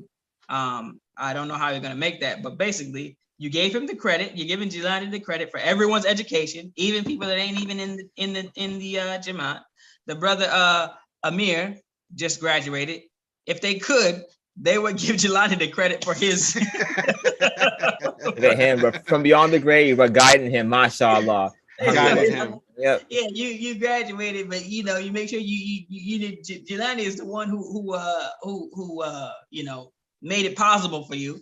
No, he didn't have nothing to do with it, and his own. I wonder how many of his kids have graduated actually, like college. Shafat, I believe. Probably one. Yeah. Oh yeah, Sure. Shafat. But the rest of them, I Mountain strongly doubt it. Mr. Millionaire Mindset, the brother, Mr. Convertible. Yeah, we have to address him some more because he got off light. Nor distracted us with the school. Oh my god! And just one more thing before I play this video again. Just like if you're paying closely, right? The video keeps being cut and edited because like she can't get it all the way out in one take. This is only a 2-minute speech, lady. Like, come on, and you're not even like you're reading this. Like, just watch it closely. Watch it. I was truly perplexed until my research led me to the understanding that it is not the education or the colleges which is a problem. Rather, the fault lies in the delivery and the purpose of the knowledge being disseminated. What is the current approach to knowledge delivery? Cookie cutter style, one size fits all. This is a problem, and it's got to stop. The current global pandemic has set the stage to unearth this problem. The world has changed, and we're never going back. Wait, pause it. So what she's proposing is like that they supposedly have this revolutionary education model, right? That's not this cookie cutter approach that's going to handle these issues that you see in modern day colleges. And you can see some of this, like if anybody has kids that's seen different curriculums and, they got this, what do they call Matarasi or whatever, different styles of like educating your kids, right? Where you don't go in the classroom and sit at a desk. Like they let kids just go in the classroom and just do whatever they want, just play, learn through play and all these different things. But these people that do these have actually proven success records with sample students and show. They're just saying like, hey, let's build a school and we're going to figure out something new and do it on the fly, even though we have no proven record of actually being successful in educating not one person. Yeah, I was gonna ask, basically, what is, because first of all, you have Umnur, who's basically saying her son should go to college and graduate or whatever, and that she, after he said, I don't need no college degree, nobody needs one, why does anybody need one? She did her research and studied and came up with this new revolutionary way. What is her educational background? Has she graduated from any college anywhere? I believe in her bio on some place that I had seen where she attended a community college in Pakistan, but as you know, most of the time everyone has attended a community college at some point in time. Everyone's bio, everyone's Facebook page or whatever has XYZ community college at some point in time, and 99% of people don't finish. So like most people go to community college. I don't know how to do in Pakistan, but they enroll at a community college so they can get the student loans. And once the student loans check hits, they out. You know damn well that community college was a call center that they just call people up trying to sell them the car warranties. How are you doing, sir? You're sending warranties on your phone? Come call The sale. warranty has expired. My name is Sarah. And That's all she was doing. Yeah. They gave her 12 credits for each person she scammed. And that was it. So seriously, I mean, she's revolutionizing the joint. So for those people in TMY, I mean, you're taking the suggestion, the advice from someone who's revolutionizing the education or whatever, allegedly. We know that's not true, but still. Right. But has not even been able to achieve any sort of education level, higher education of any significance in her revolutionary way or any other way for that matter. And then it's going to tell you that I've come up with this grand way to do things. I mean, where's her track record of educating herself? She can't even get her son educated. Literally, she has not educated anyone. And you're going to educate the lead on being educated from her? She's not educated herself. And her number one prospect, I mean, literally said, bunk this. I mean, it's baloney. Her daughter seems to be pretty educated. I'm not gonna hold you. Like whenever they have like a speech prepared, she can deliver it pretty well. Like they need to have her as the face of Lighthouse Academia Group. No.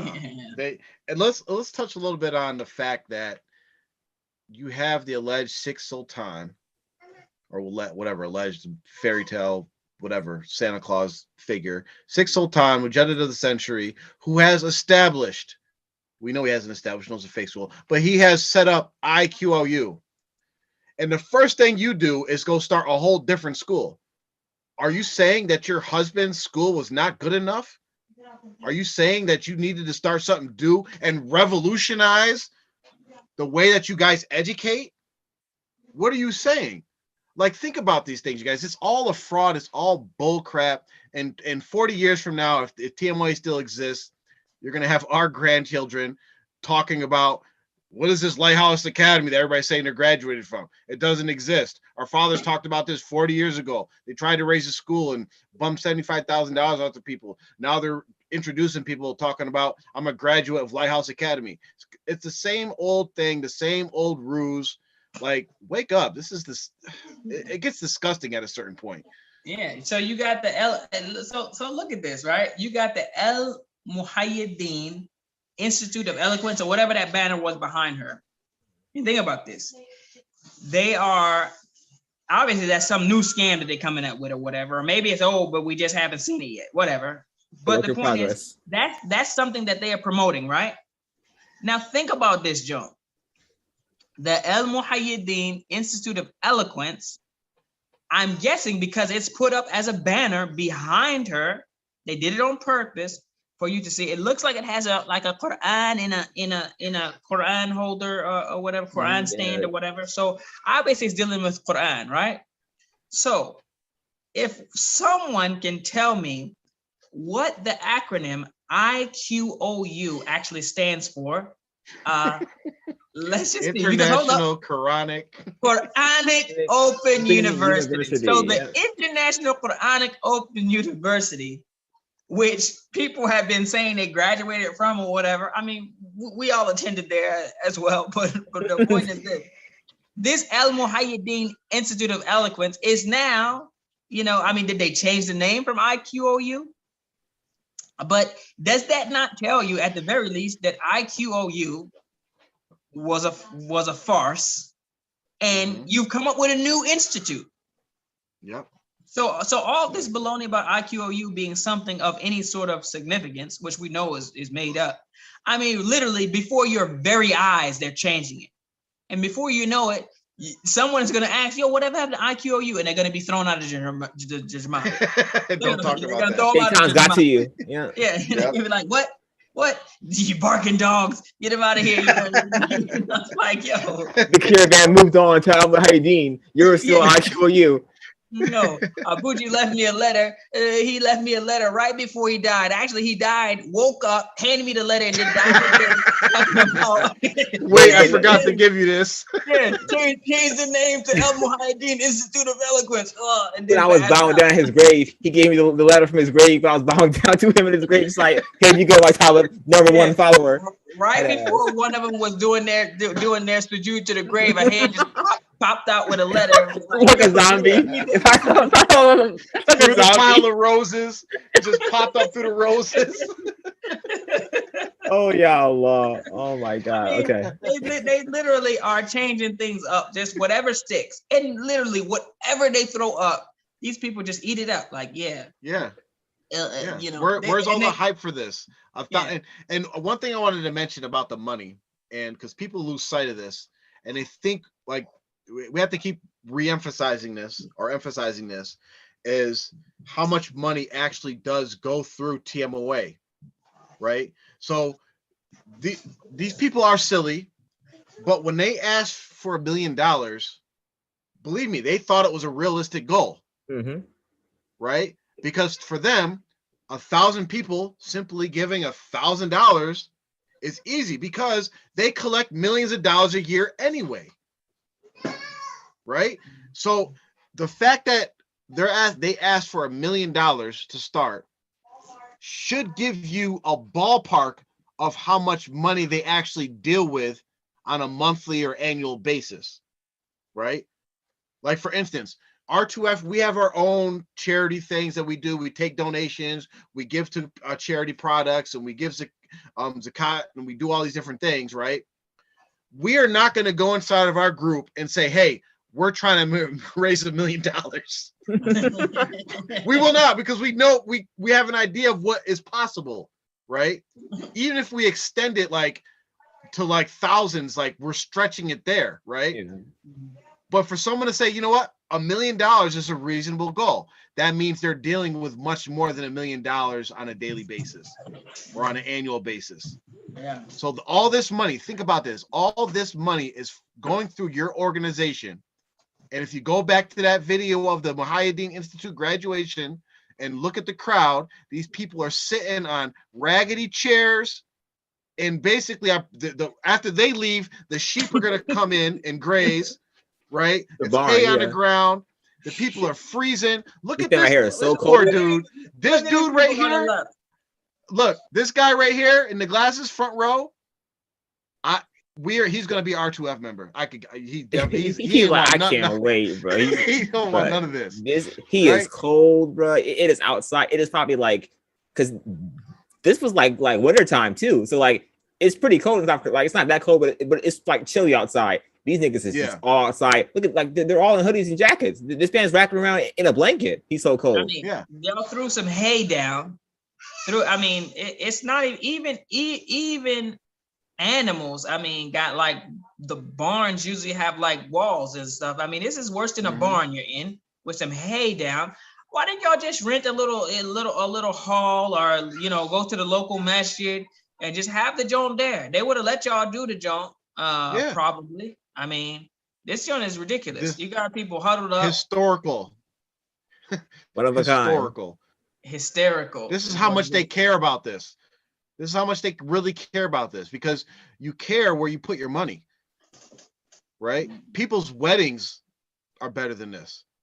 They rent out halls and hotels and all these different things and have decoration.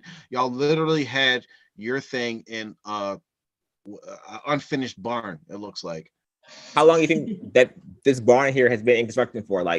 30 years, maybe? You think they had this barn just sitting here for 30 years? All right, one day. Actually, it's probably one of their newer constructions. It's actually pretty modern considering TMOA. Yeah, it probably will not be finished. No. Okay. Oh, if anyone wants to, contact them, the numbers are right here. So you can contact Lighthouse Academia Group and give them your feedback. Does that website work? Probably not. Lighthouse. What is it? Lighthouse. We should call them. Academy. We should call them live on the show one day. We should just call the number and see who answers. Probably no one. Probably gonna be AP. Yeah. if AP's gonna answer the phone like assalamu alaikum, I heard Paris, since you were live on the R2F show, he's about to pop you so fast.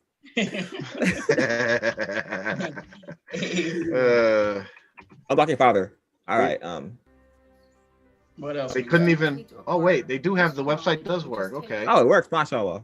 You can link Jaffer so I can go to the website after this video. Let's see what It's Lighthouse Academy Academia Group.org. Their career paths and goals. Educational delivery and the relevance of what is being taught. No pictures of reimagined. Google images. And despite the fact Some stock that photos. challenges the status quo, we've done it. Our founders have envisioned the future of education, creating a dynamic platform in which Our founders. useful knowledge Got one can founder. be harnessed and leveraged using smart and Scholarship technologically Foundation. advanced networks. We are building the future. Join the revolution, contribute, and spread the word. Thank you. You know what this looks like? You know how in school, right? Like you have to do a presentation, right? Mhm. So you really are not even that interested in whatever you're speaking about. The teacher, the professor gives you like a few topics, a few things that you need to do or whatever. And so you like throw something together and you basically have to like, it's so forced. If she was this passionate about actual educating people, she wouldn't need no script. She would have gone over this thing in her mind so much, and she would have been literally like, she could just speak off the riff, off the cuff, and it wouldn't matter. I mean, even if it was edited and chopped, this joint is sliced and diced and spliced or whatever, that's not even my main issue. The issue is that it's not even coming from like organically. It's so forced and scripted. It's like, you're not really passionate about this. I mean, it seems like you thought, let me try to do something that I've never done before. She's not a public speaker. She probably should go ahead and let somebody else, you know how the White House, they have the White House, the press secretary. Yeah. Press secretary answers all the questions or whatever. And for the most part, the president ain't up there answering a bunch of questions all the time. They need to get a press secretary, someone who's eloquent, someone who's, has, command, but she's struggling. She needs to stop. This is, I mean, it's very clear that she's not passionate about what she's talking about. And they got not just that she's not passionate, but that she doesn't actually have the knowledge, like off the top of her head, about what she's talking about. That's clear. Look at these generic photos they have on the website. Like, none of these niggas, none of these niggas are in the Jamaat. None of these niggas are in the Jamaat. I'm gonna say none of these niggas. Listen, none of these. Listen, look, go to the Scholarship Foundation. Okay, link. okay. Oh gosh, look, this is so bizarre. So it says Lighthouse Scholarship Foundation is an independent organization designed to provide education finance support to IQOU college students. Right? Attendance at IQOU college offers an opportunity for students who wish to attend a school whose revolutionary. Did they just copy and paste this, or are they actually diverting the Lighthouse Academy funds to this imaginary IQOU? Yo, okay, they made a blunder. Someone made a blunder. Which one is it? They have a team. They have a team. All right. So you have, let's see, Aisha Muhammad. First of all, why does Sabri? Why does she not have a photo? You know what I mean? Nick Steffens. Is that Dr. That's Dr. What, dude. He's like a math teacher or something. But I look at Nasia Strawn, whoever that is. But allegedly she's Miss Straw intends to expand LSF, whatever that is, from an visionary idea to a functioning leading provider of scholarships to IQOU college students. Such education will deliver. So is this must be the new IQOU, Lighthouse Academia Group? I would guess so. Just they kind of just like doing whatever they want to. It's a fraud. So right there, like for anybody that's watching, we talked about like where did the $75,000 go? It basically got funneled and Allah knows best what happened to it. But if I were y'all, I would ask for a detailed billing or accounting of where the money went. You'll get kicked out of the Jamaat, but that's worth it. But it's being funneled to this whole IQOU, which means we could do whatever the hell we want with it to help IQOU students. IQO students is anybody in the Jamaat. They could do whatever. There's no IQOU college. They're basically you doing whatever they want with this money. They have staff. Saida Zainab Adams, Jelani founder, Nafisa Salam, director, Khadija B. Salam, director. Oh gosh. How do we even get on this? This is you're definitely going to be kicked out of the Jamaat for asking about anything. Yeah. Now I was joking at first, but now definitely if you mention any one of these they got the 3 universities, if you mention any sort of them in some sort of something that smells like R2F was mentioning it, IQOU, Lighthouse Academy, Hayadeen Institute of whatever, you're getting chucked out of Jamaat straight out. They're probably going to divorce you from your wife or your husband. They're going to definitely do all that. So I would say maybe you should be careful. I don't know. I mean, if it were me, I would ask them straight up. I mean, as a matter of fact, I really want to just call one of these people just live and be like, yo, can you give us an idea of where and how this money is being dealt with, and which one is the actual like university? Is it like are they sister universities? I mean, what's the breakdown? I really just want to know where this new joint came from and how it fits in. They just threw the banner up behind her, and it's like, I would have never saw it if it wasn't pointed out to me. But I mean, like, they're playing so many games with y'all. And I would love for one of these apologists or somebody to explain, if they can explain to me, because I'm confused about where this all fits in. But IQOU looks like it is being phased out on the front end, but on the back end, it's like, yeah, we're still here. You know what I mean? They got. First of all, they don't even have a lighthouse at the place. There's no place for it. Y'all don't even have a lighthouse there. I think it's lying on that too. Enforce the lighthouse. Oh man. No, wait. Just look at the photo of this building purchase. Like this place was ghetto as a kid. It's ghetto now. So like it looks run down. And this is like, you can see this building somewhere on the Jamaat land somewhere, because like the freaking like run down, not finished construction sites that they have as houses and mosques on these holy lands. This will fit right in. So like it's really just a lazy effort on their part, as they usually do. And pointing out the laziness, right? All of these donation things have like some sort of like text behind them, or after you donate, $50 is just like, okay, well, I'm sincerity. So there you go. Like they didn't give no effort here. The first one here, the Ink of a Scholar, it has a hadith, right? But then after that, it's just like all like motivational quotes and stuff from like scholars from like rich white people. Like, where's the effort at on any of this stuff until you get to $5,000? So the lowest donation gets actually something Islamic. The rest gets non-Muslim quotes. Is that what they did? Oh, they have something there. Until you get to the highest one, Sadaqah Jariyah for $5,000. Zero folks gave $5,000. Tough, nigga. Yeah, I don't know how this is going to be Sadaqah Jariyah. Well, I don't know. It could be. I'll leave it, depending on what they might do with it. But most likely it's going to go into someone's pocket. Mm-hmm. Probably to a new motorcycle. And this is the same thing they've been doing. They did the same thing in New York. They purchased some building off like a tax auction. The building was totally trash and not like they had no idea. Like I mean, it's like a ghetto mindset, and people don't understand like the money that goes into certain things. So like looking at that building, the first thing I'm thinking is like, yeah, there's probably asbestos in there.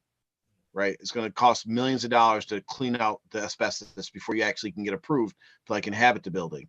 Now I'm pretty sure that's been sitting there. It's an old school building. I'm pretty sure it has roofing problems. Yep. Another $1 million project to fix the roof.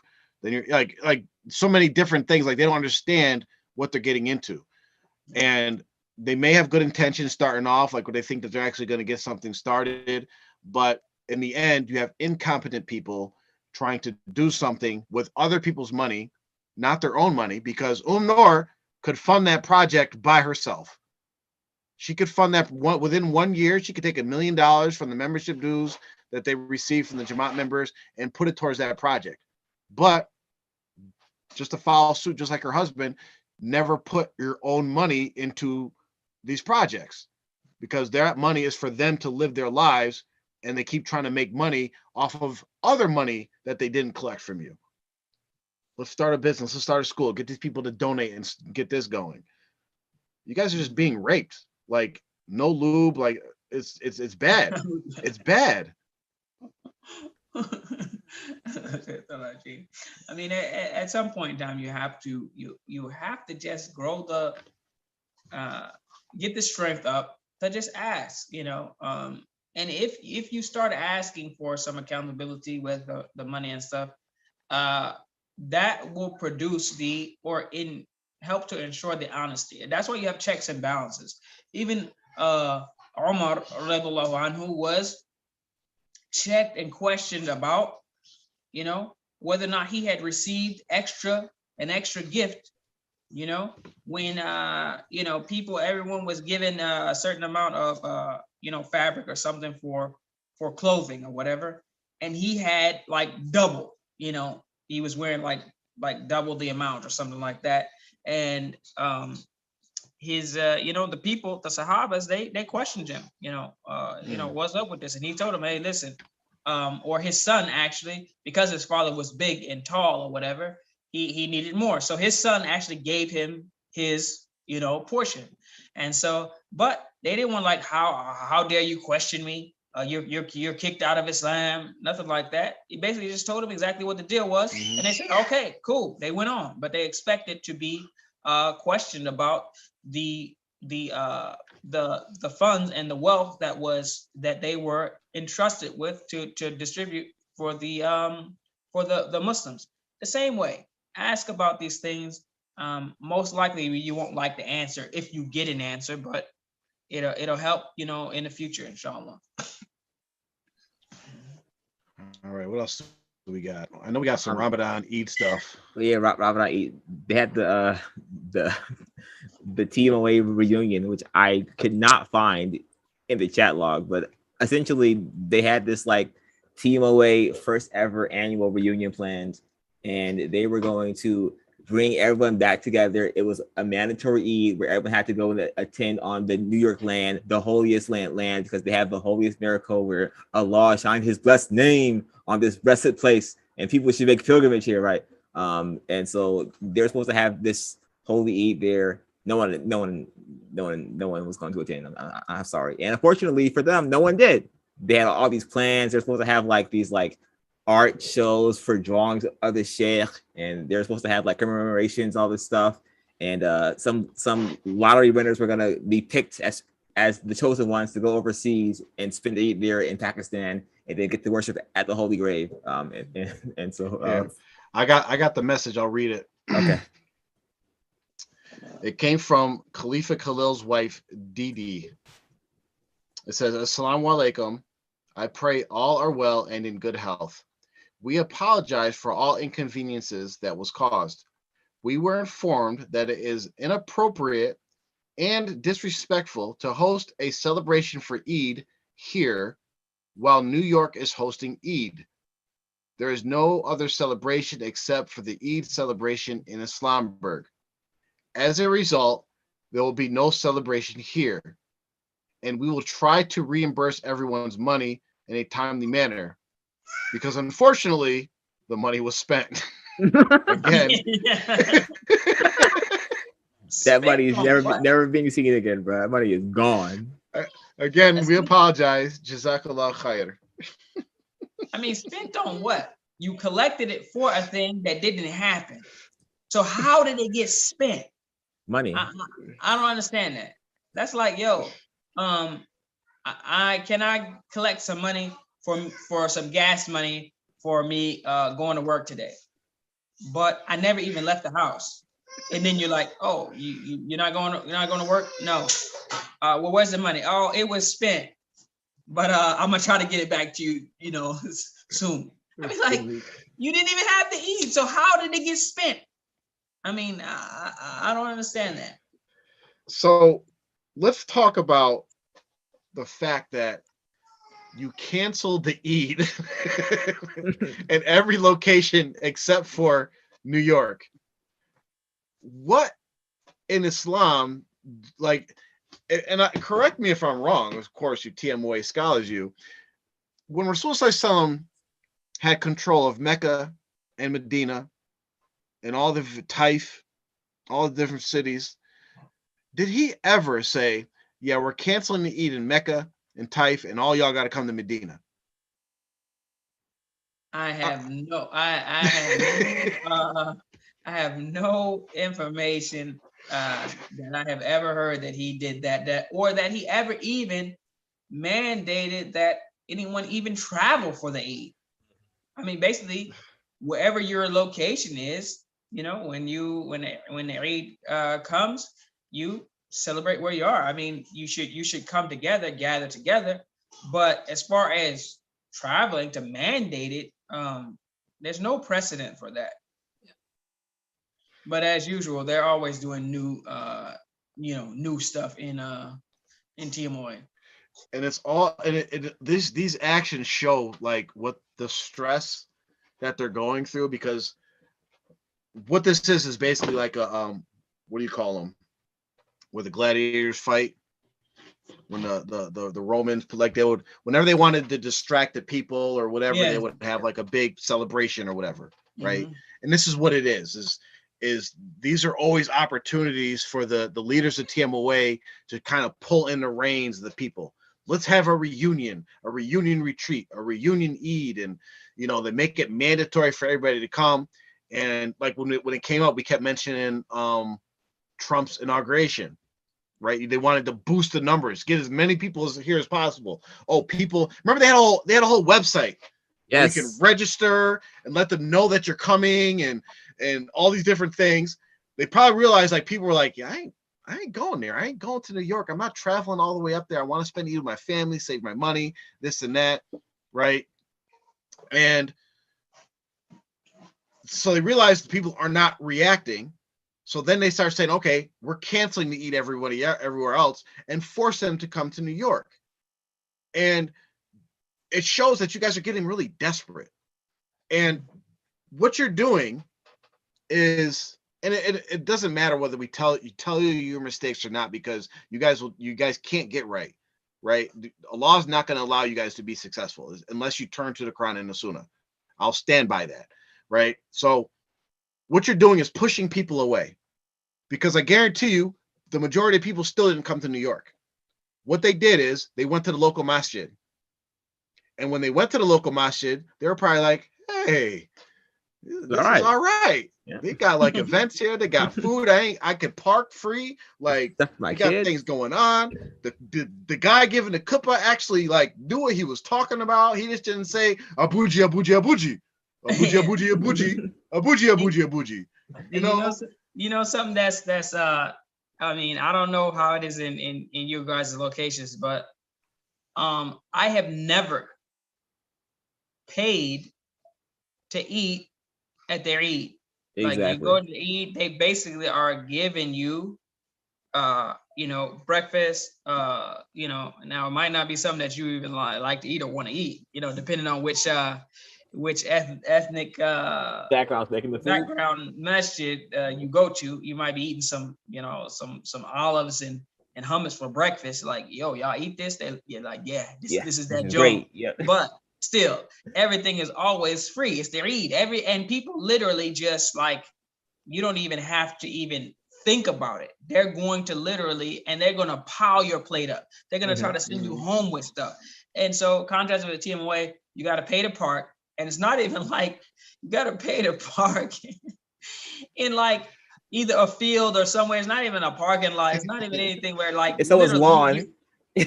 Your car is at risk of getting stuck in the mud or something like that, where you're actually paying to park.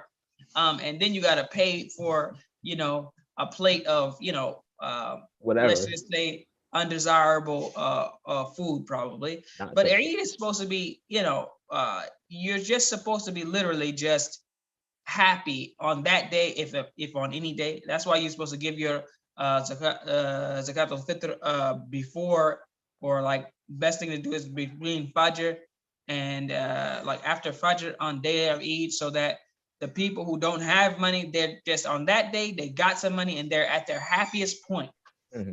But of course, they do it all backwards. They put a hardship on people who already don't really have that much money to go and travel somewhere. Gas prices is how much? They're like, yeah, whatever. Get in your car and get moving. Get up here. Let me reemphasize exactly what they said about that hardship, because I'll read the other message that went out. It said, Assalamu alaikum, beloved community. Just wanted to reiterate that National Eid is in New York, and this has been a directive and established from Murshid Kamil, even though he's dead. And Sheikha Sahiba is carrying through with what he has established. Gathering for Eid was very important to him. It is highly encouraged, recommended, and pushed for everyone to do their level best and travel to New York, even if you are spending your last. And even if you have already made up your mind to stay here at this late of date. Senior admin has stated that there are homes that are empty for housing. All homes have been directed to be open. Please reach out if you haven't. Yeah, no. So none of that is a good thing. And one of the things that TMOA doesn't take notice of or care about really is the next generation, right? So when you're a kid and you are attending a TMOA, right, nothing goes on for you as a kid. All you do realistically is walk up and down the land 1,000 times until the sun goes down and you leave the land and go to your hotel, or you go stay at a family's house. They don't have any activities for the kids to keep them engaged in Eid and like Islam as a whole. So they're losing the kids, because unless you lived on the land that the Eid was happening on, you drove 4, 5, 9, 10 hours to go there. So you're tired from that. It is overall boring experience, right? You can't be loud because they're like, stop being loud. The shrine's right there, or so-and-so's there. So they have these like weird, like anti-fun mandates that is opposed to anything fun for the children, right? There's nothing for you to do as an adult, because as an adult, all you do is just talk to someone that you've already talked to before. Salam's brother, that's it. And then, as Mubarak mentioned earlier, the food situation, right? They're selling food from who knows what. This brother has maggots in his house making the food. You want to eat the food from the brother with the maggots? Of course not. But that's the only food you have there.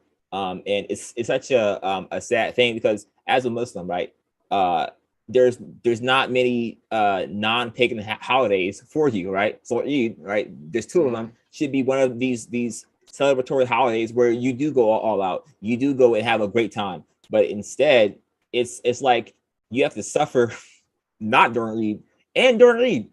Like, it's such a sad, tortured mindset, but it has become the norm, and they think it's okay because folks are they have been for so long, just kept going to those Eids, right? But as I mentioned in the chat like a month ago, right, the convenience factor for people is wearing off, right?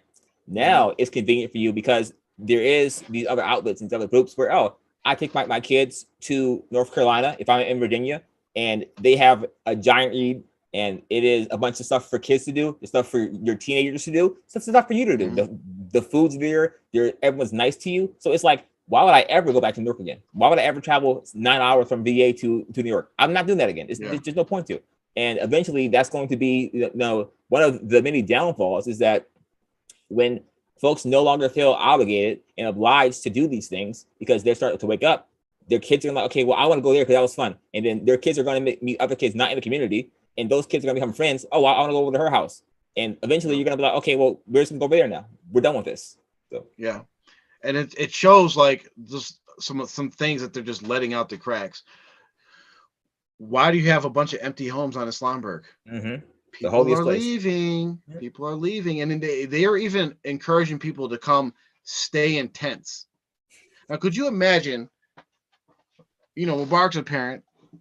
Amr doesn't like kids, but imagine you have kids. Imagine you have kids, right? Now imagine the Eid is supposed to be about celebrating right? Family, having fun. Imagine yourself going, sleeping in a tent. It's cold. It's cold still. It was cold during the Eid. Sleeping in a tent with your family, your wife, your kids, and then waking up and trying to go to Eid prayer, where the Eid morning routine, everybody's getting their best on, you know, shaped up, best clothes, women doing their thing, kids running around, everybody's having fun. You're coming out of a tent, freezing cold, trying to find somebody's house. Where can I make a wudu at?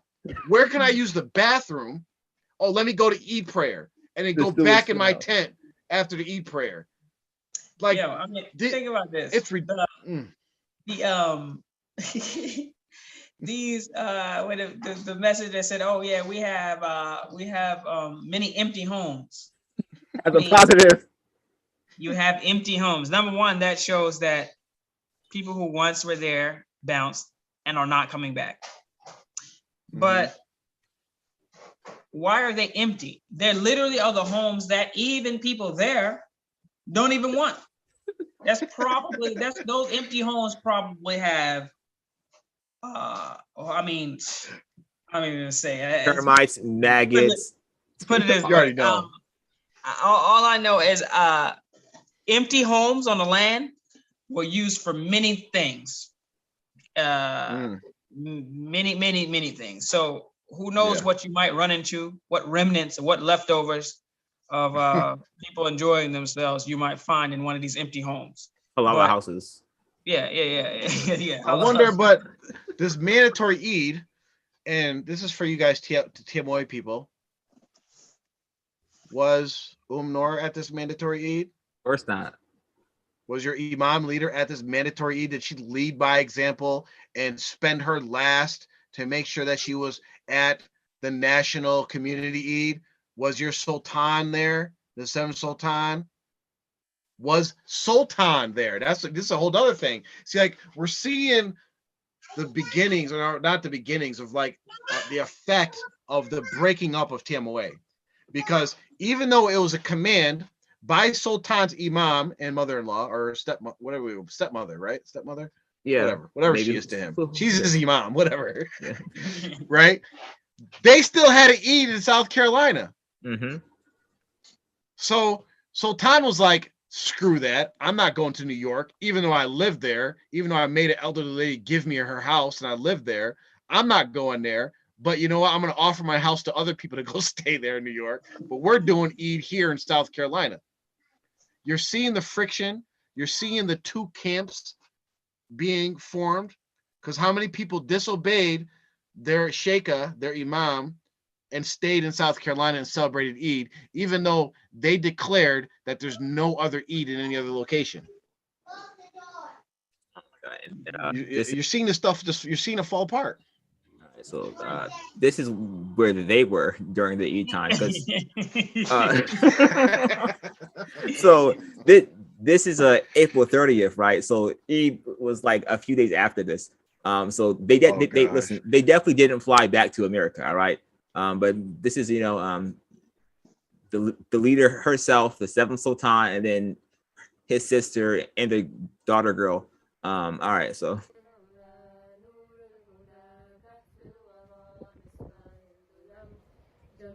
Oh, where'd it go? Hold on.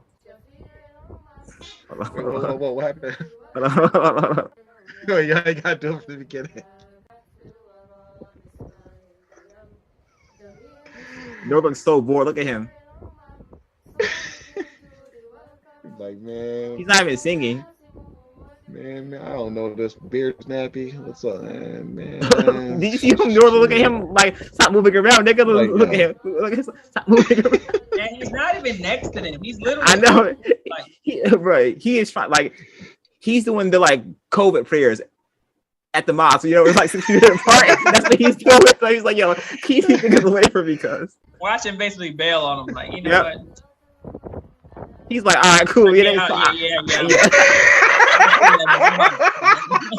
he couldn't wait to leave these. Yo, he was like, I don't know. Listen, she be singing her ass off, right? Like she be singing forever, right? I'm so tired of her, bro. She is annoying. Like, his head's down. He's like, I can't wait to leave y'all behind, bro. He's like, Yo. he's like, yo, I'm gonna save my eardrums while I got the chance. He had so many better things to do than be right there at that moment. The sad thing is, like, they went across this whole, it looks like a dungeon. That's the only best way I can describe it. They went and set this camera up, like how these people do these TikTok videos, set it up across the way, made sure that it was like, okay, yeah, we're gonna go stand over there. All right, we're gonna sing this song. This nigga was not having nothing. He was like, what are we on? Still? Listen, the thing is, you already know how that jump went. Basically, his mother told him, hey, we're gonna do this video. He's like, man, I don't want to do it. And basically she was like, no, you're going to do this video. And he's like, reluctantly, yeah, all right. So he comes and he won't even stand next to them. He's literally he's kind of even turned like away from them. And literally, as soon as they probably said, my God, just stand here and sing. It's only going to be 20 seconds or whatever. And as soon as 20 seconds hit, that nigga walked on. He's like, yeah, 20 seconds, okay, gone. Like, he wasn't even trying to sing, too, because, like, you don't hear his voice at all. He just like, yeah. He probably doesn't know the words. Yeah, the young girl knew the words. But the Sheikha, Noor, she didn't know the words. That's why she stopped. She stopped and left old girl straining her voice alone. Man, bro, you know how the struggle is when you the one get caught out still singing while everybody else stopped. You're like, clearly she loves to sing, but this is her passion in life. All right.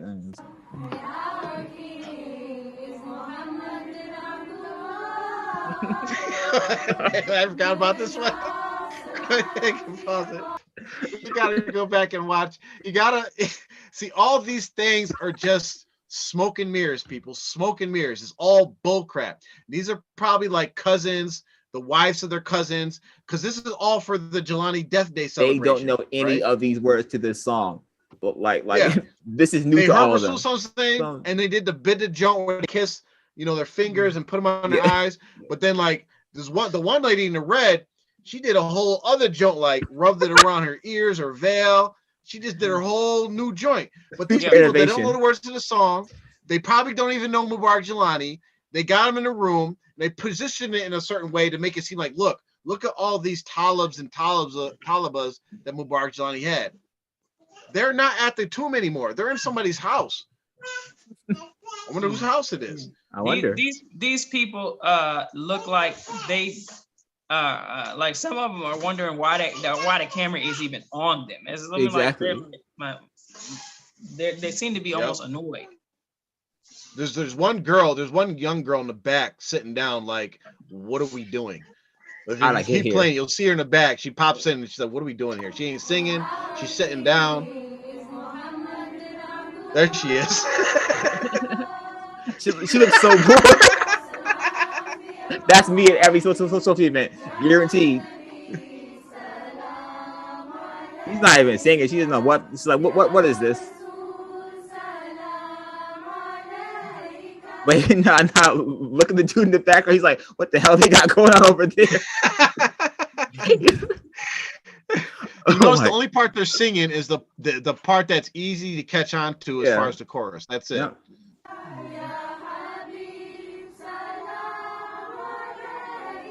He's not even singing at all. She's there for the food.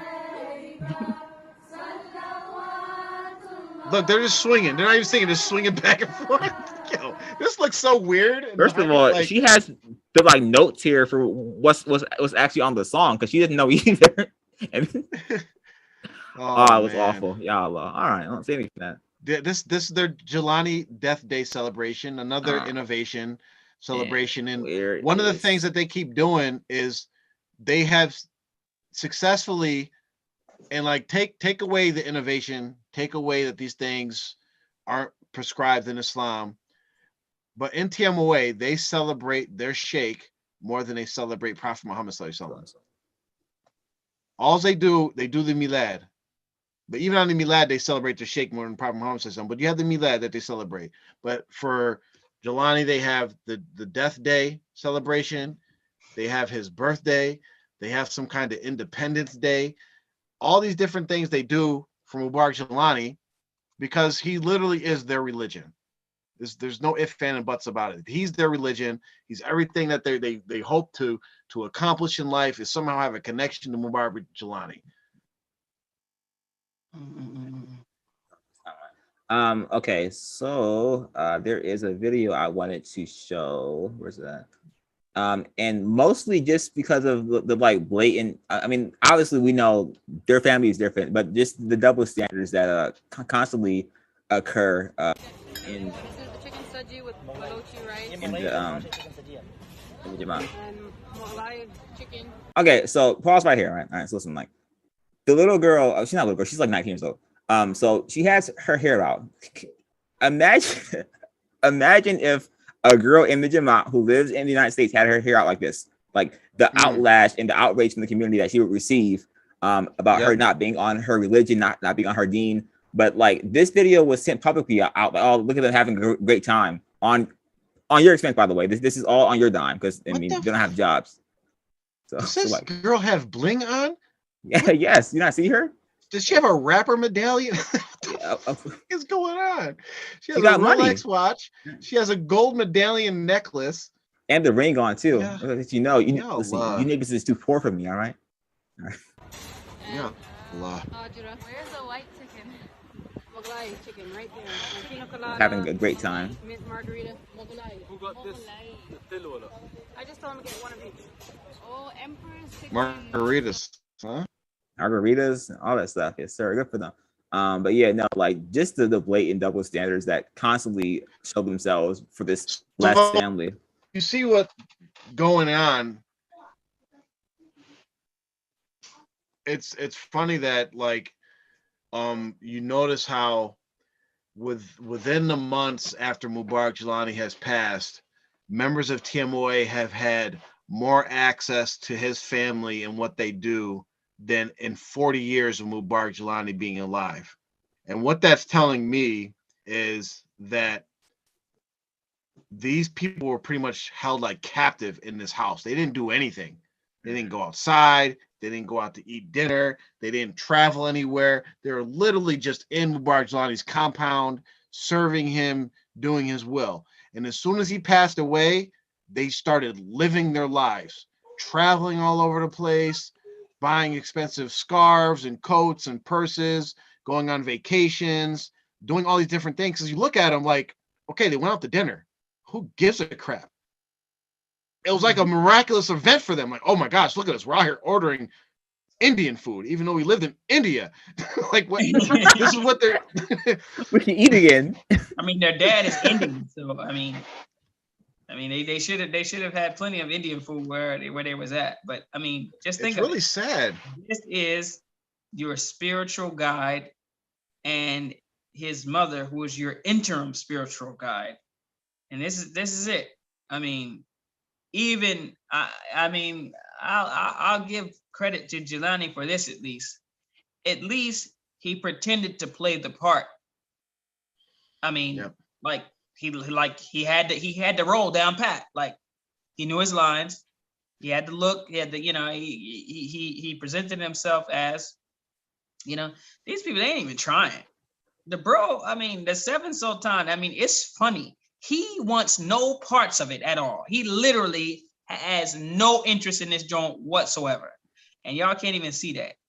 He basically, let me give y'all the breakdown so y'all will know.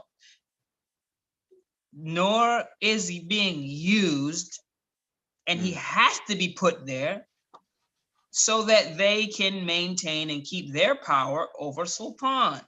Sultan and his brother, they are one faction. They are one group that's vying for power. We laid that out in the Shafat tapes. And when Shafat was coming for the power, he failed quickly fell on his face. But you have two groups. The only way Zainab Adams can keep power is by putting her son as this imaginary person who's going to take over later. Because they're all claiming to be Ahlul Bayt. Zainab Adams, she can't allege that. She's just his wife who at one time she was married to him, then she wasn't, then she was again.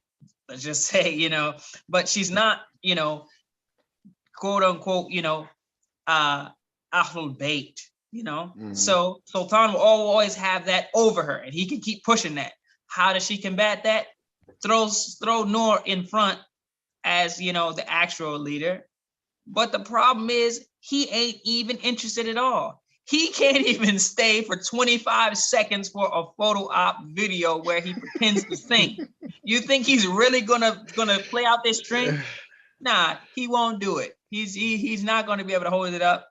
They probably should work on an alternative game plan, because Noor, I'm gonna make a prediction. Noor is going to be the one to let the cat out of the bag. He's gonna get mad one day and be like, "Yo, I ain't even the seventh Sultan. I never was." It forced me to. I was just trying to play Minecraft and FIFA, bro. Yep. As soon as they interrupt his Minecraft game, come out. I never was no seventh Sultan. They're gonna be like, "Oh, he's lying now." Basically, no, he just talking. Anybody who mentions this is gonna get kicked out of their mouth. But yeah, I mean, look at it. Y'all gotta seriously. I mean, just pay attention. The boy don't want no parts of this, man. I mean, look at his social media. Look at his different things. He been checked out. He already told his mama he don't need no education. He didn't even want to go to school. Man, dropped out of school. Yeah, he doesn't even have the dedication to finish anything that he's starting, and he's just having fun. I'm gonna make an appeal directly to Noor. Why don't you just you can contact us of the various ways you can. Come on to the show. Tell everybody that it's a farce, it's a scam, that you were forced to be the seventh Sultan. You're not really the seventh Sultan, and maybe this could all be over. Go ahead and do that. You can go back to playing Minecraft. As a matter of fact, I promise you, we'll take it from the R2F fund.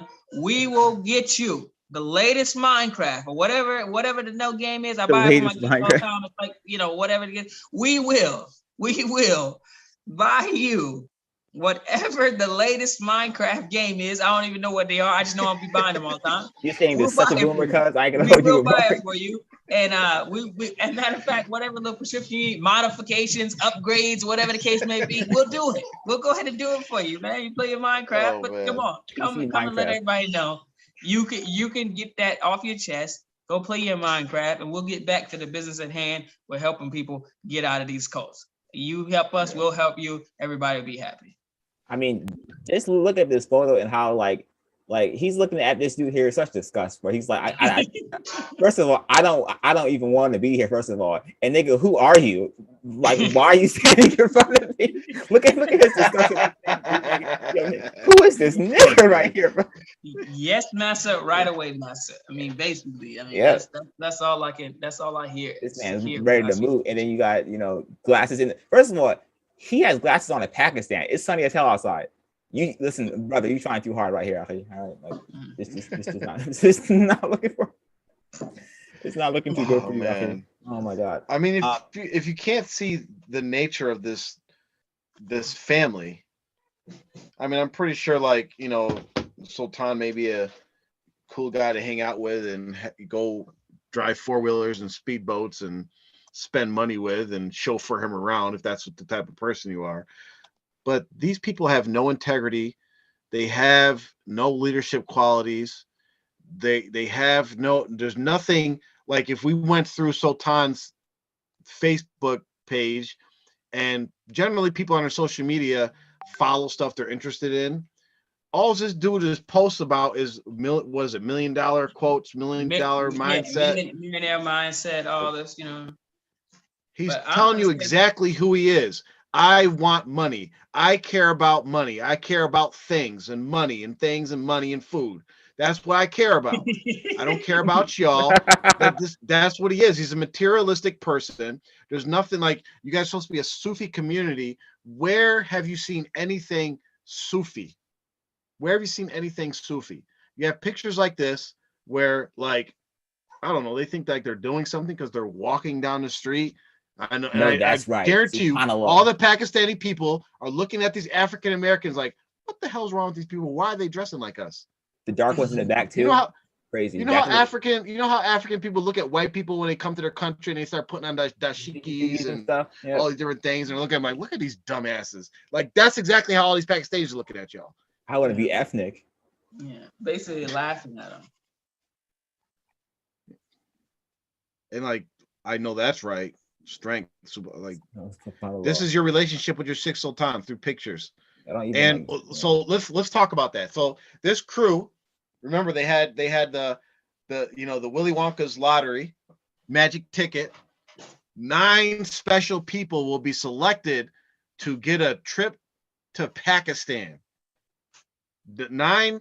So we got, how many people are over there? Like there's like 15 people who came from America to Pakistan to go to Jelani's shrine. One, this is haram. It's haram. Very clearly in Hadith, we're only allowed to travel to 3 places for religious purposes. That's Masjid al-Aqsa, Masjid Nabawi, and the Kaaba. Those are the 3 places. You can't go travel to Jelani's shrine for some religious purpose, right? If you're just doing tourism, whatever, right? But they paid money, tickets for these people. I think they raised like what, $3,000 each or something like that. Yeah. So let's just say it's 10 people. $30,000 they spent to send these people to Pakistan to go worship at Jelani's grave. When we've done the calculations, you could have sent these same people to Mecca and Medina to make Umrah and then even go to Pakistan for pretty much the same amount of money. And as one person pointed out, you fly over Mecca and Medina to go to Pakistan. So you bypassed and skipped Rasulullah Sallallahu to go see your sheikh. And that's TMOA pretty much in a nutshell. And I'm pretty sure these people thought like this is the greatest thing that happened to them in their lives, is they got to go see an unfinished dungeon grave and replenish rose petals. Still being damn slaves. we paid thousands of dollars for people to replace the rose petals on a grave. Look at this photo. Like this photo right here is just so weird to me. Like, because it's not just like the photo happened, it's that it's premeditated, because she was like, all right, I need someone to get a photo of me doing this, right? I'm going to get the proper pose. And they took like at least 25 attempts at this, right? Before they got the perfect one, right? She got her shades on, but she's looking pious, your head's down, fingers crossed, the flower petals are near me, mashallah. No, this is shirk, all right? Like this isn't a good thing that, like, oh yeah, I'm publicly admitting my sins. Like, no, it's not something that you should be proud of. Like, I don't know what's wrong with you or everyone else that was there. But more people have been able to go see Jelani's grave than actually go see Jelani himself. Mm-hmm. Think about that, y'all. Your spiritual leader. Mubarak, how much do you think these bags of rose petals cost every day? How much do you think it runs TMOA? Well, in Pakistan, they probably don't cost nothing really. They're probably cheap as heck. Some person who's pretty close to being a slave probably might have cost them $2 or $3. That's right. K2 has a rose petal on his forehead because you know how he got that there. Oh my gosh. That's sujood, man. Allah. Ya Allah. Oh yeah, Allah.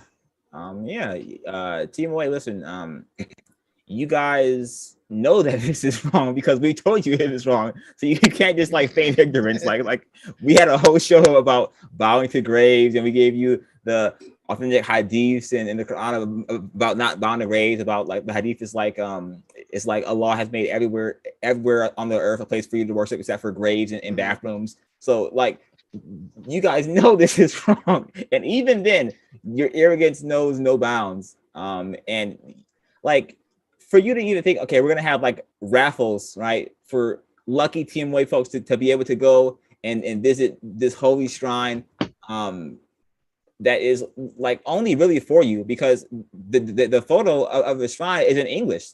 Like what is photo? All right. They got a sign for the shrine in Pakistan. This sign is in a foreign land. The native language is definitely not English in Pakistan. I can guarantee you that. All right, they speak Urdu there. All right. why is this sign all in English? Because this is only for you. He does not have Pakistani cows over there. Like, oh, folks are like daily visiting this shrine here. It's literally just y'all niggas. Like, but y'all, y'all don't see that. Like, this is all that for you. To take a picture and send it back to America and make it think like they have this elaborate setup. We have and done again, so much. All this effort. This is the fickleness of people that aren't on straight paths, that are on deviation, is they just bounce from one thing to the next. And it's like I said, just like how the Romans did with the gladiators. You just one day you throw out bread in the streets. People get distracted by that. The next day you have people go in the Coliseum and kill each other. You have people distracted by that. The next day you put on a play. You have people distracted by that. You guys went from having the greatest miracle of all time in South Carolina, then the greatest miracle of all time in New York. Let's finish this my shit. Let's finish that. Let's build a school. Let's raise $1 million for a school. Oh no, $100,000 for the school. Okay. No, you know what? Let's build a shrine. Y'all aren't going to finish any of these, but it just shows that there's no real direction for TMOA. And the only thing that y'all have been consistent in doing is just collecting money from poor people. That's the only thing TMOA has been consistent in doing for the last 40-something years, is collecting money from poor people and putting it into the leaders' hands to fund their lives. That's it. Okay. And then they're flaunting in your face. Yeah. All right. So listen, everyone, we're about to wrap up soon, inshallah. So if you have any like final questions, then please put them in the chat. Someone asked about that boy that was beat up by a K2.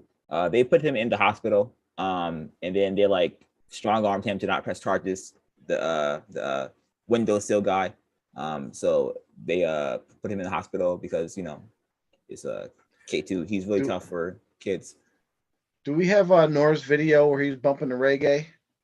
No, I don't have anything. Oh, that would have been perfect. I forgot. Yeah, I forgot about that one. Yeah, no. But if you have any questions, please ask. We're about to wrap up. Been about to be 3 hours and 12:30, inshallah. Yeah, we had to get a lot out, and we had to get this out just so we could move on to some more in-depth things, and because a lot happened during Ramadan when we gave them a break, and as Mubarak has pointed out, as soon as like you give them, they're like that. You know, every guy ever play Super Mario? Yeah. And you have the ghost, right? And the ghost only comes at you when you turn your back on it. When you turn and look at it, it just stops. Yeah. That's pretty much TMOA. It's like as soon as you turn your back on them, they just start. Like as soon as we didn't have a show, Sultan got to the pen and started writing love letters.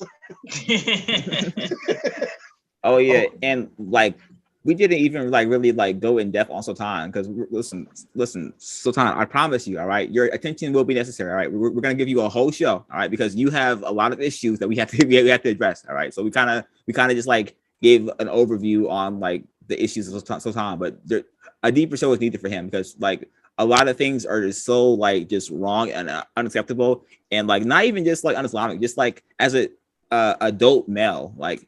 It's so wrong for you to have this mindset. So you're gonna actually get a whole show dedicated to you and your trifling ass. All right, this is the best way to put it.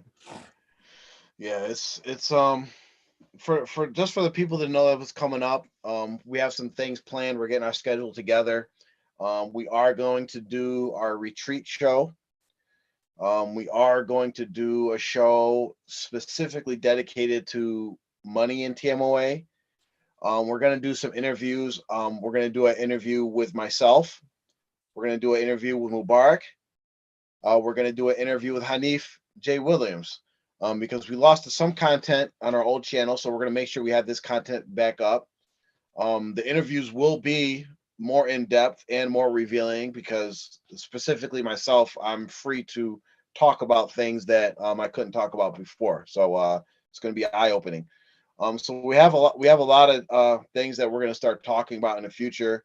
I see that the person's asking who was the boy. Also, the boy was the son of Ishmael Shahid. I believe his name was Ishaq. I believe young boy, 20. I don't know. I think we got beat up. He was like 17 or 18 or something like that. And the reason why he got beat up is because he was The window climber. he was sneaking in K2's window, his house, and had inappropriate relationships with two of his daughters. And he was beaten up, put in the hospital. Also, after he was beaten up and put in the hospital, the sheikh justified K2's behavior and said that it was part of Sharia. Then they locked the boy up in a shed and fed him bread and water, and also lashed him. Allah knows best if they did anything to the girls that were actually involved in the incident as well. Probably not. You know, but may Allah protect all of our children and all of ourselves as well from committing zina and being involved in that. And but the key takeaway from all this is that Mubarak Jalani, who hears all and sees all and frequently checks in on all of his talibs, specifically his number one talib, who is K2, didn't know that a young man was frequently sneaking in his window every night. So I guess he couldn't see that. Didn't see that, So, or he did see it and was watching because he's a freak. Yeah, he does like listening and watching. So yeah, and K2, listen, like we aren't liars, so like the whole like halala thing between Maddie G and Noor happened. So like when you see Maddie G, jump him too, all right? Because like you being really lazy right there, all right? Like if that happened to my sister, Maddie G's gone. That ain't getting jumped.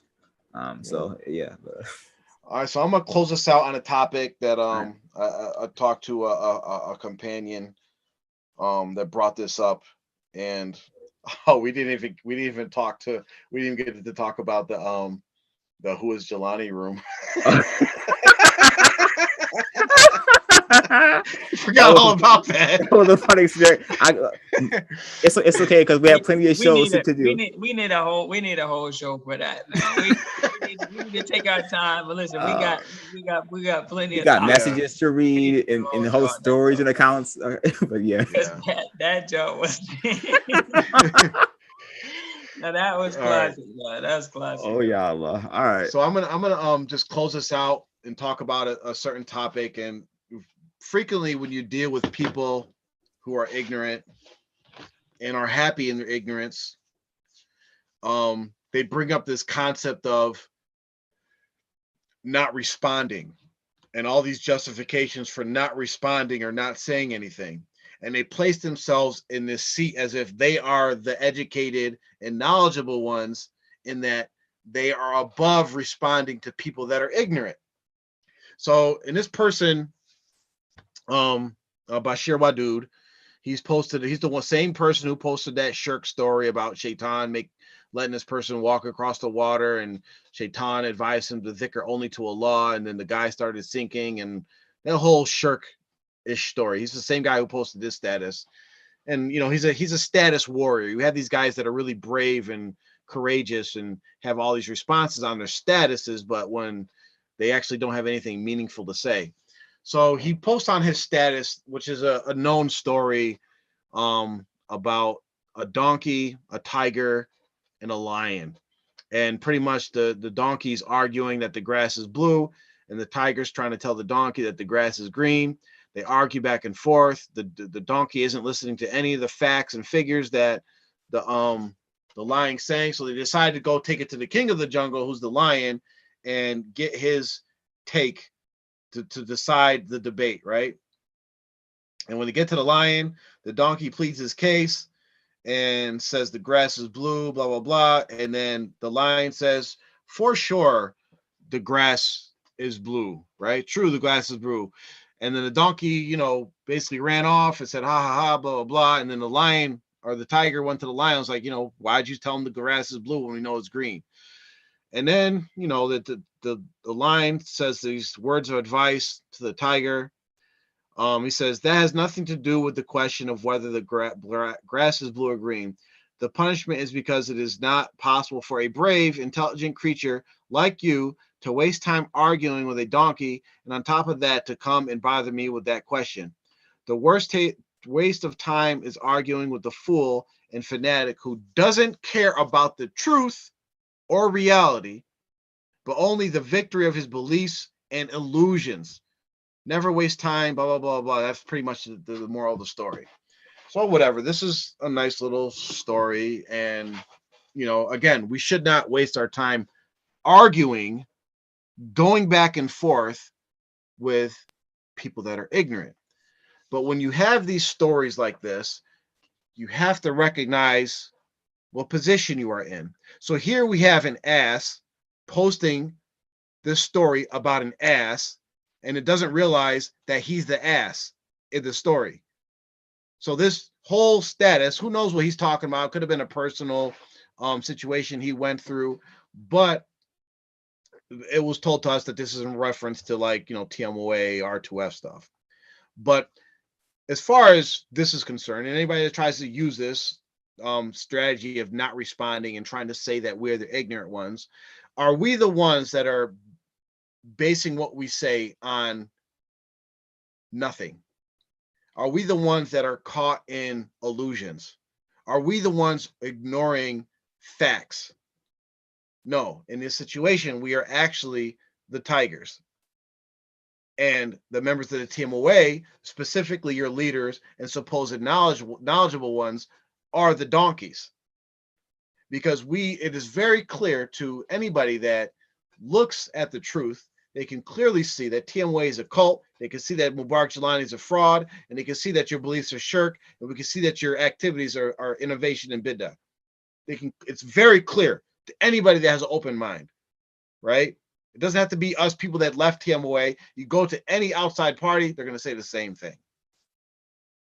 So that's that. But let's look at this Islamically, because we are Muslim, and everything we should do is based on the Quran and the Sunnah.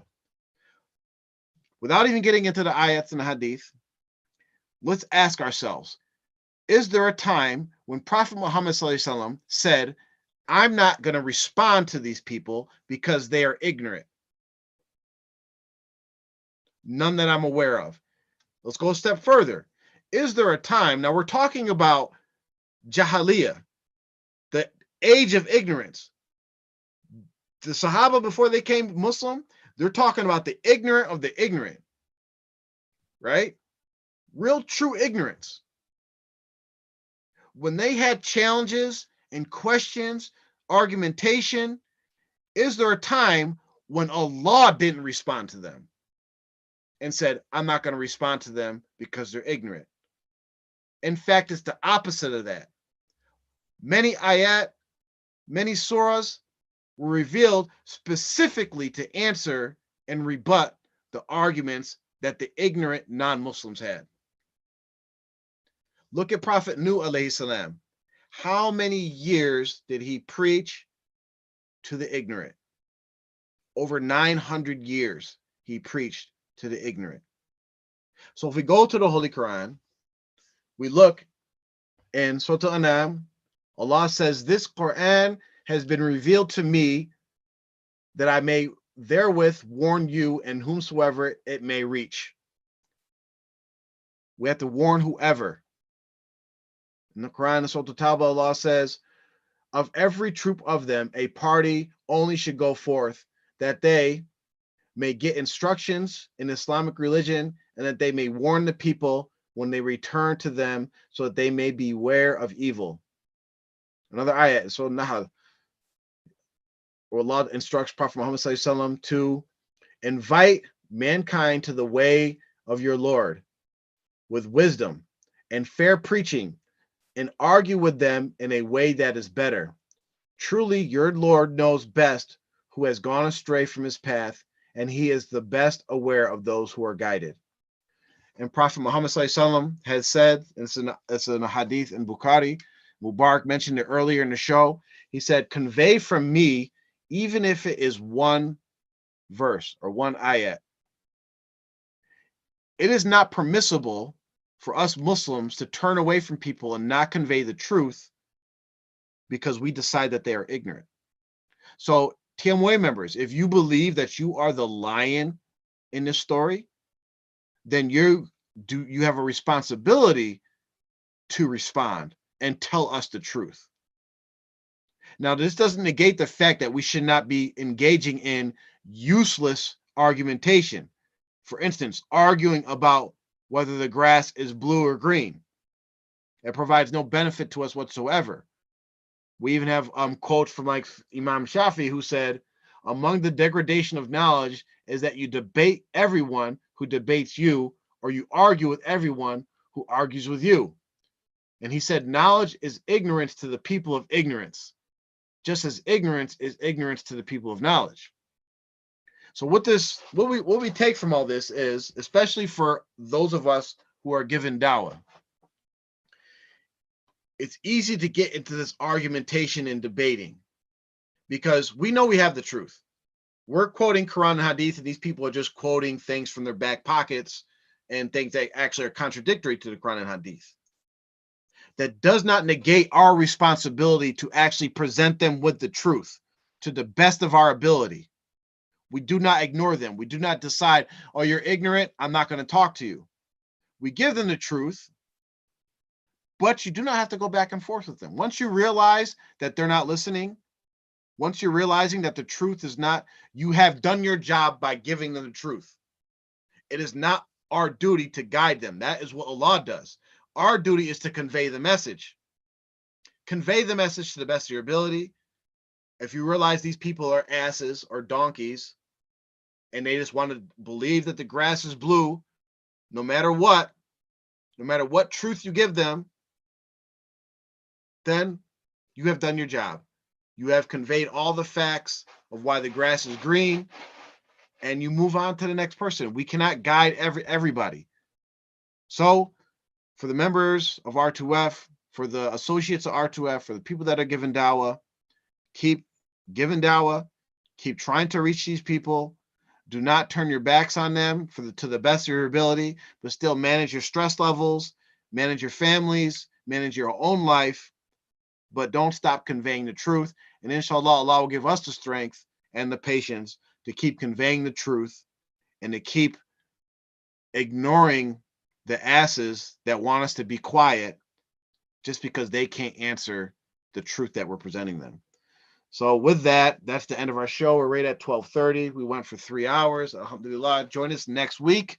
If you have any questions, contact us. That's it. Amr, can you close this out? Open this up for sure. Shukran everyone for coming out. Subhanallah, walhamdulillah, wallahi illallah, wallahu akbar, wala hawla wala quwwata illa billahi al-azim. Subhanaka rabbil izzati amma yasifun. Wa salamun ala al-mursalin. Walhamdulillahi rabbil alamin. Wa akhiru da'wana alhamdulillahi rabbil alamin. Ameen. Assalamu alaikum.